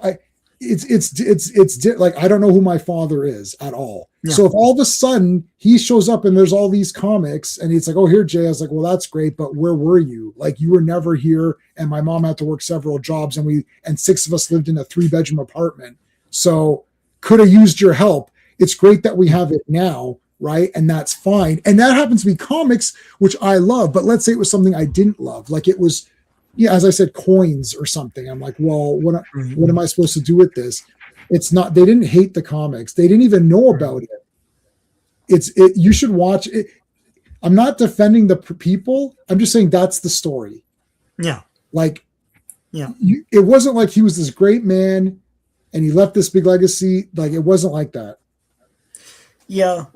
Those hoarder house things, like I know a friend of ours sent videos. I've watched other ones too of like just a house that's, for whatever reason stuck in time. Like they never sold or anything, but and then when they go in there, there's like toys and comics everywhere, from like 80s back. Right. And it's craziness. Yeah. No, yeah, they hated comics, but Phil, you couldn't walk in the house. You saw it then. It's like full rooms are taken up. Like you can't walk anywhere. And the mom hated the comics and she still hated them. She didn't want them. The other thing is the guys in that, the kid, they're already millionaires. The guy's like a big tech company guy. He already has millions of dollars. He doesn't need the money. So it's trying to figure out. They didn't know what comics were there. They knew there were comics, but what does that matter? Like if I say, oh, I've got Wolverine #1, that's not worth anything. Like they don't know exactly. They didn't know he had Superman #1, I don't think. At least they never said it in the documentary. They knew that. Obviously, they knew there were comics because they see. Well, the other thing I was gonna say is like, so for my parents, I'm trying to clean out the house, and to me, it's like I see like a mountain of clothes. Just take the clothes, put them in bags, and it's very easy, right? It's just get rid of stuff. It's like put stuff out on the lawn. It's like get guys to come and just like throw in the trash. But when you're talking about like collectibles, like you, for example, all that stuff in the back. What's someone supposed to do with that? It's like you're not going to throw it out, but then what else you gonna do? Yeah. So you see all this crap here. There's also 4 shelves in the living room. There's also 3 shelves in the other bedroom, and there's 2 shelves in this bedroom, and there is 10 full, huge, like those big Home Depot, IKEA, whatever, those big bins. I've got like 10 filled to the very brim of stuff that's in storage. Plus I have another 15 file boxes of stuff that I'm trying to sell. Plus I have an entire closet of He-Man plus that closet is filled up. And I also have 2, 4, 6, 8, 10, 12. I've got about 40 something boxes of comics. What is going to happen? And I don't have DVDs and Blu-rays, and I have 4,000 DVDs and Blu-rays. So now the thing is that I amassed all of this, but not by also being a bad husband or a crappy, right? Like, so, but even that, so let's say if I had a heart attack, what if I died right there? Mm-hmm. My wife would not, she'd be completely like, what am I even? She'd be stunned, yeah. Like, what do I even do? Right? Like, so that's actually this entire week I cataloged a lot of stuff, just basic cataloging. Like this entire bin is Star Wars. Like not what exactly, but like these two bins are Star Wars. This bin is He-Man. This bin is He-Man. So at least there's like some order to it. Some organization, Some organization to where they could say this entire bin is He-Man, but then someone has to come in. Jen knows. We talked about this. I'm like, contact J-Man. I told show him the office, show him the basement, show him the space under the stairs. I already told have it, man. Before this stream started, because I just finished watching that thing, and I said I cleaned up everything as much as I could, and I said, oh, Sean's gonna be crazy. And then literally my wife's like, she's like, oh, they're just going to call you. I was like, I know. And I said, and it's like, nobody wants Sean to live longer than I do. I'm like, because I said, if Sean passes before me, I'm going to have to go over there. I'm like, I don't know what I'm going to do. Yeah. Well, Sean, I'm praying every night to everybody, even Scientology. I'll pray to that Xenu, all the guys. I'm like, God, don't let Sean pass away before me. There's no way I'm going through his shit. It's not gonna happen. We went through. No, you have to go through all that shit. I was like, Sean needs to live. I mean, on a serious note, we just had this happen with our friend. Yeah. Yes. And I'm still going through the stuff I got from that. So, me too. Yeah. Yeah, I still have boxes here. I have to. You can't see them; they're off camera. But I have to catalog all that stuff, and I kind of don't. I'm in a house, that's true, but I kind of don't know where to put it.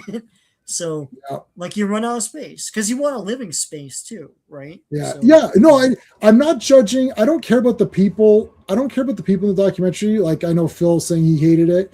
It's like, what I'm saying is you can't judge people unless you know what's going on, right? Yeah. So, like, we're not going to look back at my wife or your wife and it's like, oh, they didn't care or whatever. They thought it was annoying and now they're going to make money off of it. Because like, let's say if you start collecting more and more and more and you're blocking off rooms and saying, hey, wife, you can't go into this room anymore. Like, she's like, why can't I go in this room? It's our house. It's like, well, it's now my room of collectibles. And then it's like, okay, you can have your room of collectibles. No. Now it's also this room. No. Now it's the basement. No. And then it's like, okay, this is not equality in the marriage. No. It's supposed to be there for the children and we're supposed to be equal.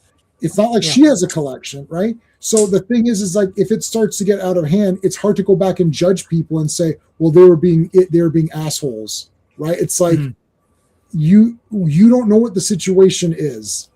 Yeah. But the bottom line is that why I liked watching this was because I liked to see the actual handling. I wanted to see what they did. You know what happens? They dropped Superman and cracked the CGC case in two. It cracked it two spots. Yeah. And the guy's like, we just fucking, like, that could be millions of dollars lost. Like, it's a 7.0. That could be like a $3 million book that's now $1 million because you broke. Well, then get reappraised. Like, they had to, but the guy was scared. No, but that's just like, oh shit, I dropped something. It's like, you just lost me $1 million. Well, CGC is its own discussion. So CGC, they were in there. I know, but that is true. Yeah. So I worked in a hotel restaurant. They had a card show. This guy couldn't sell anything else. Okay, earlier I worked in a hotel restaurant and they had a card show. This guy couldn't sell, and he ordered spaghetti dinner, throwing the cards in the trash and throwing the dinner on the trash on the cards. Wow. I saw it 10 years ago, so I'm not a massive. There you go. That's why collectors need to have wills. Yeah, I know. Well, I guess. Yeah. the thing is, so even if there was a will, like, okay, my there's no will. There is only my wife. So if I'm dead, she gets it all. If she's dead, I get it. That's it. There's nothing else. Now, but I have two nieces and 2 nephews, right? So what's going to happen? Like, 2 of them don't give a rat's ass shit, nothing about any of this crap. Yeah. Right. But I mean, I've got some decent ones, right? Mm-hmm. First Hawkeye. I've got first Wonder Man. I've got Phoenix, Dark Phoenix. I've got first Deadpool. I have the first Cable. Yep. I've got Doctor Strange #1. I've got the first time Shazam appears in DC Comics. I have that. Right. I have Teen Titans or New Teen Titans #1. I have the first. I'm just trying to think. First Vigilante. First Misty Knight. First. Well, I'm just thinking of what I just. First Bane. First Tim Drake. Like, I don't know. Like a bunch of these. Right? They're not crazy. Nothing too crazy. Maybe first Hawkeye is the best one that I've got. But we've got 2, and the other 2, the I don't know, the jury's out because they're too young. They're only 7 years old. I don't know if they're going to like this or not. But what happens? I pass away, and there's those 4 kids left. Who's going to get that Hawkeye? Like, in my opinion, if one kid ends up liking superheroes, then that kid's getting everything. Because I'd rather give it to someone who likes it. Yeah. Right? Or basically, I'm waiting. In the next 5 years, 5 to 10 years, I'll see where the kids are at. And if they don't show any interest, then I'm keeping it with me, and I'm going to start, as soon as I'm a certain age, I'm just going to start selling it off. Yeah, J-Man, the thing is, I think you're looking at them through your own prism, sorry. In that kids outgrow things now. It's like we talked about this before, like we held on to all this stuff. If those kids like this stuff, then 10 years from now, they probably won't, Yeah, that's why I'm going to wait. I'm going to wait 10 years. The other 2 kids don't like it. They're in university. They're not going to suddenly like it. Yeah. Like my one niece is in university, and my nephew's going to be going to university next year. So they don't like this stuff. So they're out. No. So there's only 2 left, and there's 7. As I said, I'll wait. I'll wait 5 to 10 years, see what their interests are, and then I can gauge that way. But if they don't care, it was baseball cards. Yeah. Baseball cards. Oh, baseballs. 8 missing Doctor Who episodes. Yes, I know. They're the Doctor Who missing episodes. Yeah. Huh. So, anyways, I thought it was. I mean, it's on. You can watch it. It's on wherever. It's on Prime or something. Is it on Prime? I'll take a look at it. Yeah. Yeah, I thought it was interesting because to see. But yeah, people are super tense at the guy too, and they're like, "Oh, he's just selling his father's stuff." It's like, yeah, but the father was an ass in their mind, regardless of what you think. Well, also, it's a large collection was it really left to them or something? Because the thing is, it's a lot of responsibility. When you put it on it, The wife divorced him, and they had a thing, so she got none of the comics. So it went to the kids, the 2 brothers, the two kids. So they both like comics, but they're not dying over them, right? One guy. So that Silver Surfer issue 4 with Surfer and Thor colliding. Yeah. So they had a bunch of those too, and so this guy had to get people to help him. So he got his friend, who's a comic book nerd guy, to help him out, and he loves comics.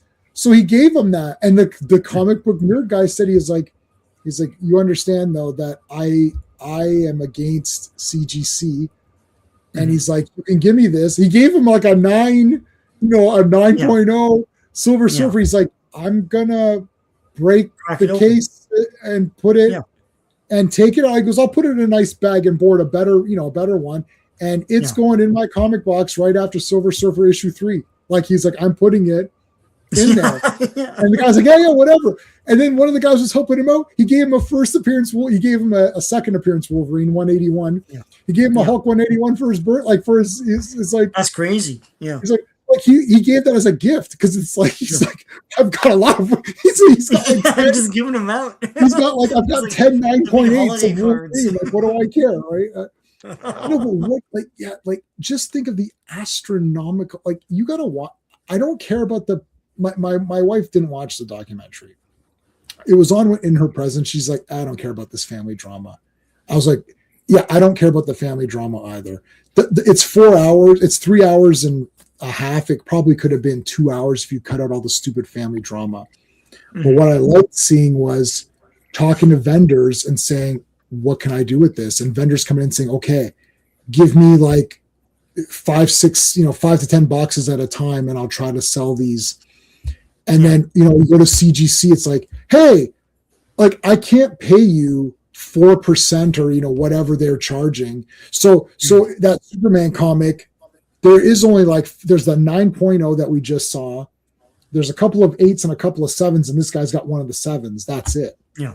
Yeah. Like every other grade is shitty. So, I mean, these are like that one sold that sold for like, how much did that sell for? 9 million or something insane? Is in the millions, yeah.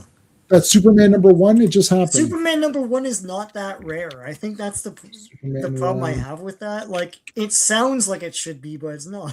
No, 9.1 million. Yeah. So Superman #1 in 9 out of 10 grade sold for 9 million.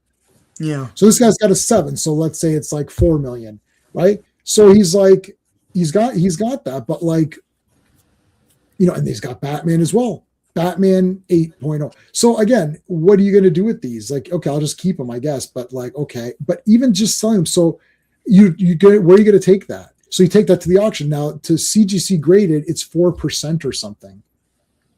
Like, so you're saying 4% of what they appraise it as? Yeah. So if they say it's a 7, what the hell kind of scam is that? I know it's a scam. That's what I'm telling you. I've never liked that.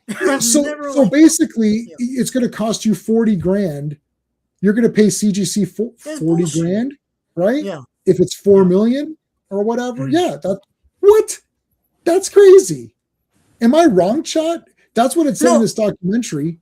Do you 4% of? So they say it's a 9.0, and now the thing is appraised at. So the thing is, they don't give it a dollar value.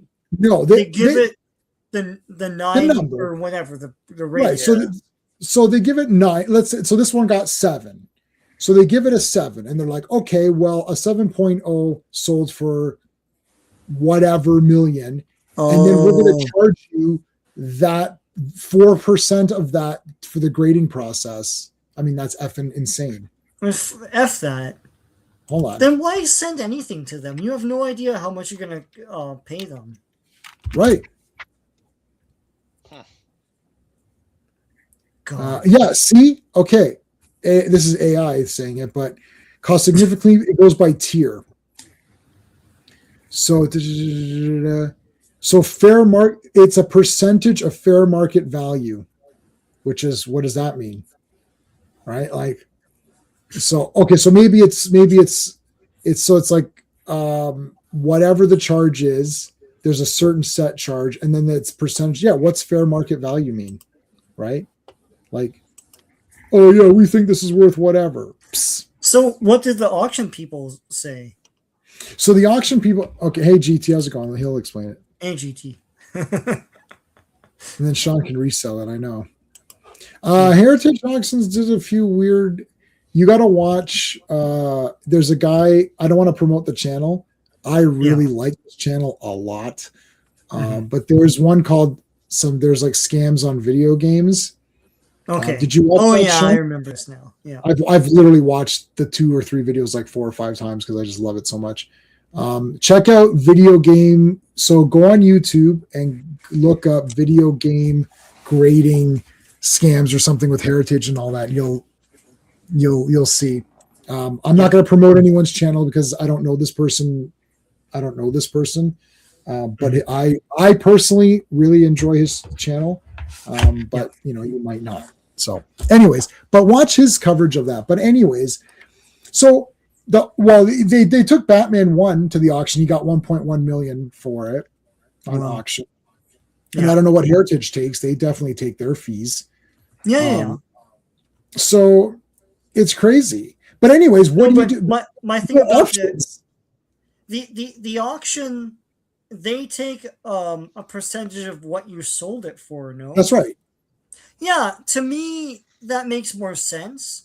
Because the thing what I don't understand about CGC is I send Superman #1 to them, and they appraise it at 9, and then they go online and they say, oh, a 9 from our appraisal of other ones is worth $40 million. Right. So let's charge I Sean don't know 4% of that. Well, I don't have a sale yet, so I can't pay you. maybe I don't want Whereas to sell it. auctions are different. Maybe I don't want to sell it. Maybe I just want to keep it. Yeah. So in order to keep your own comic, you'd have to give them 100. So if it was 10 million, you'd give them $100,000 or whatever. So stupid. Like, crazy. how is CGC still a thing, man? God damn. And people just like to be punished? Like, God. Anyway. But people send brand new, like they just bought here. I don't know what I just bought. Yeah. Like, Superman Detective Comics issue 1105. Oh, send it into CGC for what? It's like, yeah, I remember we went to Batman, we got that Batman comic that they gave out, and I was like, let me send this to CGC and see what. Yeah. Brand new, I think man. I threw that in the garbage. Yeah. Oh, no. They gave out random comics. It's like, I already have these. Yeah, I know. No, it's wasn't it like it was like a reprint or something, and then they're like long Halloween issue 1 or something like that, or whatever. Yeah. So, it was probably that. It was something like, it was Long Halloween, or what was the Batman? What did it copy? It tried to copy it copied a few things or whatever, right? Right. Yeah. Wait, Long Halloween, was that all orchestrated by Riddler, or what was that? Or no, that was Hush. I can't remember. That was packaged with Batman Begins or something like that too. I have the DVD. They had a little version of it. You remember that? It was from Best Buy. Yes, I put that away. You probably have it. Yeah. That's one of the things in storage. Yeah. Because I got the 4K now. I don't even. But yeah. Anyways, it doesn't matter. Whatever. I don't know. I have some CGC stuff because it ends up being cheaper than the raw books, but I'm totally fine with just buying everything just raw. Like, I don't get it. I don't get the grading. It should just be, it's $50 a grade. That's it. Because we got to charge the plastic. I thought it was a flat fee. I guess it's not. That's terrible. Yeah, it should be a flat fee because we paid the guy to do it, and then there is the plastic case, which, I mean, it costs money. I mean, it's a molded plastic piece, so it's probably like $30 or something, right? Like they probably paid $10 for it, and then they charge you $30, let's say, and they charge you $20 just for the shit of the guy doing it, and then say it's $50. If it's $50 per thing, that's it. How could it come? It's like, so what if I want to keep it? I like Punisher War Journal issue 6 or whatever, the one with the Wolverine. So I send that in, they're gonna be like, well, to grade this one, we'll have to charge you $100 because this is going for like 300 or 400. I'm like, well, I'm not paying that. Like, I'm not paying that. You can have it then. Send it back to me, assholes. It's like, I don't understand. I don't get it. Yeah, it is on here though. There's it tells you per item, high value item, $1,000. I don't understand how it works at all. Imaging, their prices are all here, and it's just like, and then if it's signature, they charge you for the signature. Like, why would it matter? So if it's signed, it's an extra. But what? So they charge you 4% of whatever the value is in the market. I think they either said 4%, or maybe they said 10, or maybe they 4% more just to make up. Just, I don't know. It doesn't make sense. Yeah. Okay. So here you go. Phil is explaining. $400 maximum. Good. No.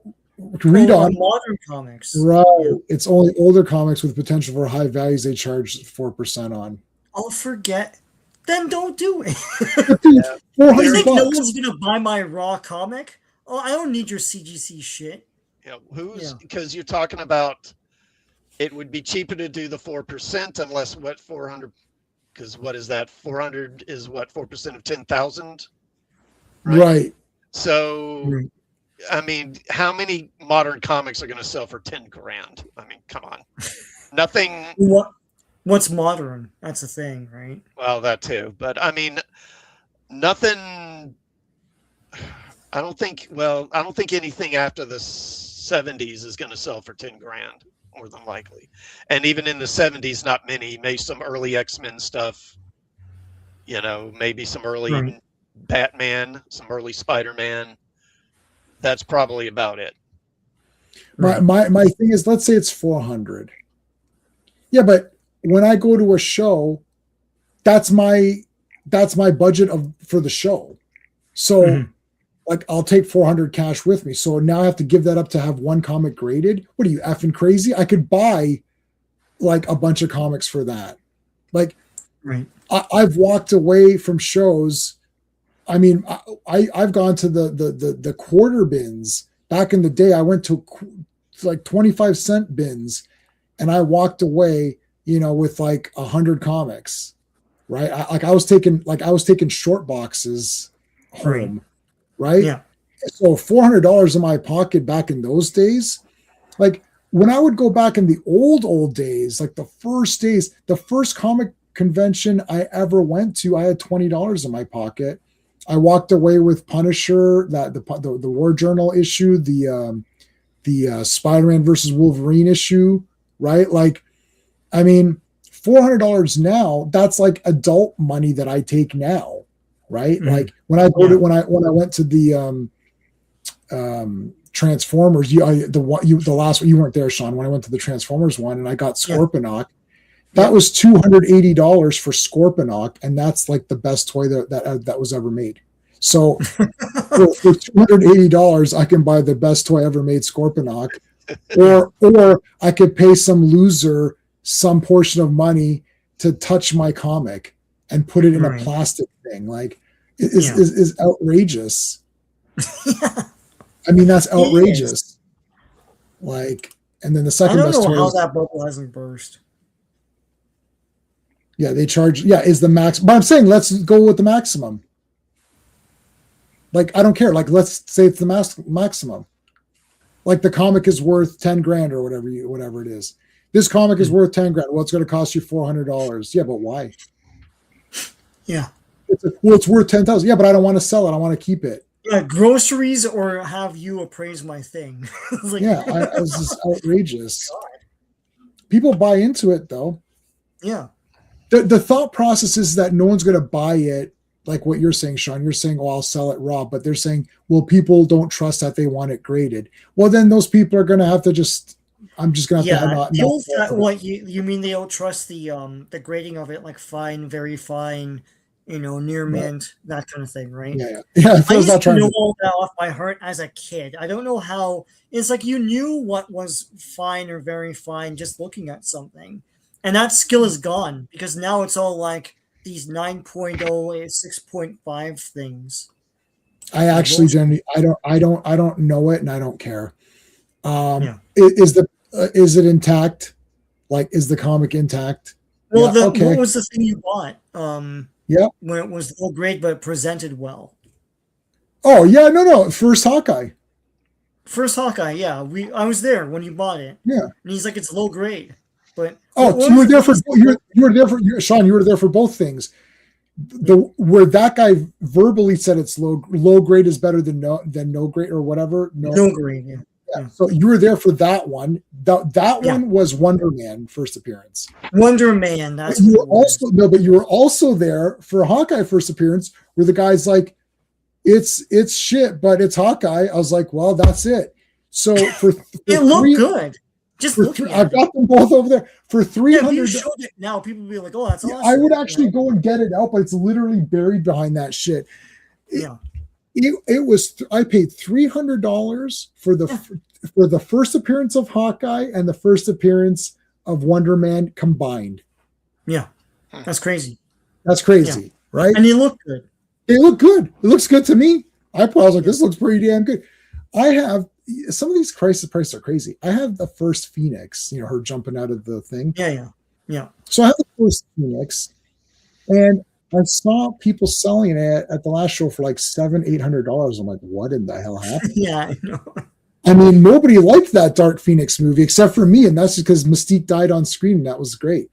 It's like Transformers 1. It's like I have that. I have that in my basement right now. And it's like $500. Like, no, it's not. No, it's It can't not. be. They Yeah. made so many of those back in the day, you know.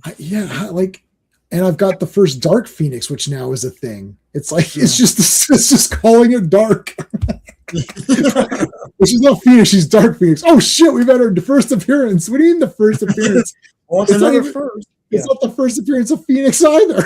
It's like she first appeared in X-Men #1. Yeah. It's like, yeah, but we didn't call her Phoenix. Okay, I got the first Polaris as well, and I got the first cover appearance because now it's like, yeah, but the first Polaris isn't on the cover. It's like, okay, yeah, but this is the first cover appear. I'm like, okay, well, I've got it, but like, it's like, oh, okay, sure, yeah, that's now it's the first cover appearance. Oh, Yeah. yeah, both in there. Oh yeah. Phil, watch that. Google that video game thing. Or on YouTube. Yeah, I think you might like that. They made mistakes. People got different gradings for the same comic. They said, "Yeah, I've seen that as well." What about that guy who was cracking the cases open and swapping? Right. There's Yeah, a it's swapping 300 into a 9.0 or something like that, right? Yeah. Yeah, Yeah. yeah, yeah. We can get Well, the thing about that makes no sense is I thought it comes with an appraisal of what they looked at on the comic. So if it doesn't match, then it wouldn't make any sense, right?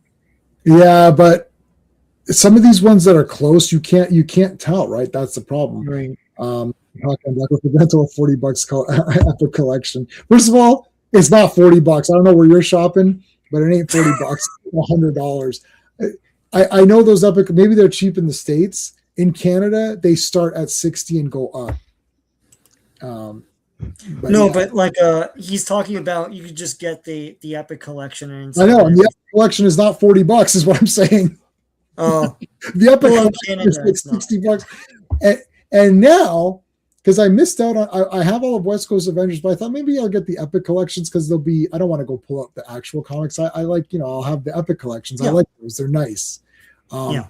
They're like $60 a piece, and volume Yeah. 1 of West Coast Avengers is no longer affordable. Good night, Mohammed. Is no longer affordable. It's like a couple $100 on eBay. I'm like, Yeah. even Epic. How did the Epic Collections go up?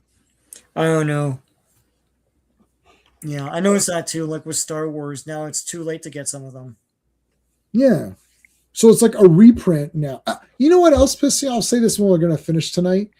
Literally, you know what I saw now? The facsimile editions are going up. I was going looking, up. Yeah. No, I know. Yeah, I've seen that. That's ridiculous. that's ridiculous, man. So that actually pissed me off pretty badly, actually, because like I was getting some of these. I thought this will be neat to have, and then I saw so I was on eBay looking for, what the hell was I looking for? Oh, I was looking for something and it came up. You search one thing on eBay and then your entire eBay, all your recommended things are going to be comics. Right? Like my wife knows when I'm looking at something. She's like, "Oh, I see you're looking for X-Men comics." Well, because like everything is X-Men everywhere. Yeah. So I was looking for X-Men comics or something, and it pops up and it's like, I saw the Phoenix, right? I saw the Phoenix, the one that I have, and it was like like $50 or something, and I didn't pay $50. I think I paid like $300. I was like, $50, like fuck, man. I'm like, what the shit? I'm like, that went down pretty bad. I was like, wait a minute, that's not the original one. I'm like, what is this? I was like, facsimile? How can the facsimile be $50? Like, isn't it like $3 or whatever it is when it? Well, they're mass produced too. So What the hell? And I was like, wait, is that not outrageous? Because the first Phoenix can't be $50. That must be an error. But no, it's the facsimile of the first Phoenix. Yeah, I don't understand how people can't grasp that. These comic shops are probably sitting on multiple copies of a lot of this stuff that they couldn't sell because they can't send them back. And that's why modern comics aren't really going to appreciate, because there's plenty of them sitting around. And this is, I can go to, there's like a place near me. They sell old DVDs, and vinyl records, and they sell comics. And I can go there and find 90s comics for like $1.50, $2, stuff like that. right. Yeah. And this is like Yeah. image stuff. Yeah, look, I'm looking at it right now, just in case you call me a liar. $55 for the foil version, and it's $33 to ship it. So it's like it's like $80. Huh. $80 for the facsimile. Here's another one. $40 to ship, $13. So $65 for the fake like facsimile Phoenix, the one that I have, the real one. This is look, facsimile edition 131, which I also have. I think that's the White Queen or whatever, right? Or is that's the White Queen, I think. Anyways, that one. What are you people talking about? I can't believe it. And yeah, my comic shop, dude, Carlos, he has a fucking massive ton of these. Like he gets these, and it's like I remember the fake first Deadpool. I grabbed the fake first Deadpool to have it in my comic box because I have the other one graded. So I threw it in the comic box. And then I went there and I thought, oh, this might be a fun comic to get for our buddy Steve. I was like, oh, sometimes I'll go to a comic shop and I'll see ones that, maybe I'll grab a few for Steve because he doesn't really get out to the shop. So I saw like a facsimile of the first Riddler and he loves Riddler. That's his favorite villain. So I was like, oh, I'll buy this for Steve, things like that. So I was like, Carlos, where's those fake ones of the facsimiles? And there's also True Believer version and stuff, which doesn't have the ads. He's like, yeah, they're over there. And I'm like, wait a minute, why is it like $10? It's like, oh, those are going up. I'm like, this is a scam. Like this is a big time scam. Like you've got 100 of these. Like you're telling me you got $1,000 worth of facsimile editions. Give me a break. There's a sucker born every minute. Right True Believer were $1, right? Yeah. Because it's just something that they could cheaply reprint. They're $1.99. Yeah. Yeah. These comic shops are desperate for money, though. They're trying to milk the customers wherever they can. Yeah. Yeah, they definitely are. Because the comic publishers are screwing them. Yeah, they definitely are. Okay, well, we went way off topic, but we finished a lot earlier. But these 4 issues were great. Check out that Selling Superman thing if you want to. I'm not endorsing. I'm not saying it's a great thing. It's 4 hours. It's really long. There's a lot of stupid family drama, and everyone's like, oh, it's like, listen, there's people that can't, that have lost their jobs and can't. So these problems that you're having are not really that big of a deal. Oh no, what will I do with my $10 million worth of comics? Pray tell. Why don't you take it to the auction house and say, give me $5 million and take all of it? Yeah. Like, if you don't want the hassle, Sean was with me. No, were you with me on the fire sale day where I walked away from the table? Yeah. I had my table of stuff. Literally, we looked at our watches. The like Legos. The Legos. Looked at my watch. Oh man, it's only been 2 hours. I'm like, I think I'm good to go home. I don't feel like staying here. That Lego guy came over. I was like, each one of my Lego sets was like $100 something. Okay, I said I must have had like, I don't know, $600 or $700 worth of Lego sets. I was like, $300, and he's like, sold. Bye. I said, you could double, triple your money. Then I walked away from the table. that guy who we always know has the figures, who recognizes us, he came over, and I was like, dude, it's a fire sale. I said, I'm walking away. What can you do? He's like, I'll do 300. I said, but you're not getting the Nintendo. I had a Nintendo DS and some games. I said, but not the Nintendo and DS and all that. Yeah. And I said, I'm taking that with me. And I took like a Punisher thing. I was like, Punisher, Marvel Legends complete. I said, I'm taking these 2 things away. He's like, okay, 300. Sean, let's go home. We're done. I walked away from the whole damn thing. I don't care. Oh, I got $600. I should have got 1,000. I don't care. I want to go home. So you could easily do that. You're right. Like, give them listen, it might be a 80 million or something. You're not going to get 80 million for it. It's like, ask them for $5 million. Then you just walk away. Then you're a millionaire. Yeah, but this guy's already a millionaire. He's a tech company guy. So he doesn't even need this. So the thing is, here's what I would do. Here's what I would actually do then. I would walk in and grab the ones that I want. Yeah. Right? Yeah. Like, I grab X-Men 1, Because there's like 80 of each one or something. It's just one of, just 181, whatever. One of each. I'll give you one of every one of them because the guy had like 100. The guy had 100 Star Wars. Like, he doesn't. So I'll give you whichever one you want. I'll take whatever I want, and then literally Steve's not going to want any of them because he just doesn't want to house them. No, it's I'm going to go to the Heritage and say, hey, hi, Heritage. I know you rip people off and you're scammers. Okay, here's the deal. We've got $5 million left worth of comics here. Give me $2 million and I'm walking away, and you guys can figure it out. Hire people to go through it all. Yeah. Maybe you'll get $8 million out of it. I just want $2 million, and then I walk away, just like Lord Humongous said. Walk away. Just walk away. Walk away. Take your $2 million and walk away. It's like, that's it. And then let Lord Humongous have it. but they don't want to do that. So then it's not a problem. Yeah. Right? Like, you're choosing to make this your you're being life. too tiptoey around it. You're tiptoeing. You don't want to sell it, kind of. You want to get as much out of it as you can. Like as Phil said, if you hated the comics and they ruined your life, then just get what you can and leave. Yeah. Right? But, I mean, obviously it's a massive amount, so they're not going to do that. Anyways, that's it. Thanks for being here. We're this Friday's Fantastic Friday, and then the next day is Brave Star. And we won't be able to kill time on Brave Star because there's 13 episodes in it. And there's like, Brave Star literally held a guy in front of them as a human shield and got killed. I'm like, I can't believe this. Like, this is awesome. Like, Brave Star lifted the guy up and human shielded him. I was like, that guy's dead because he doesn't show up. I was like, yeah, this is awesome. That's a great show, man. Brave Star's the best. All right. That's everybody. Thanks. Good night. All right. See you. Hey friends, you've just been listening to J-Man, and he is the smartest person who ever lived. So make sure you like and subscribe.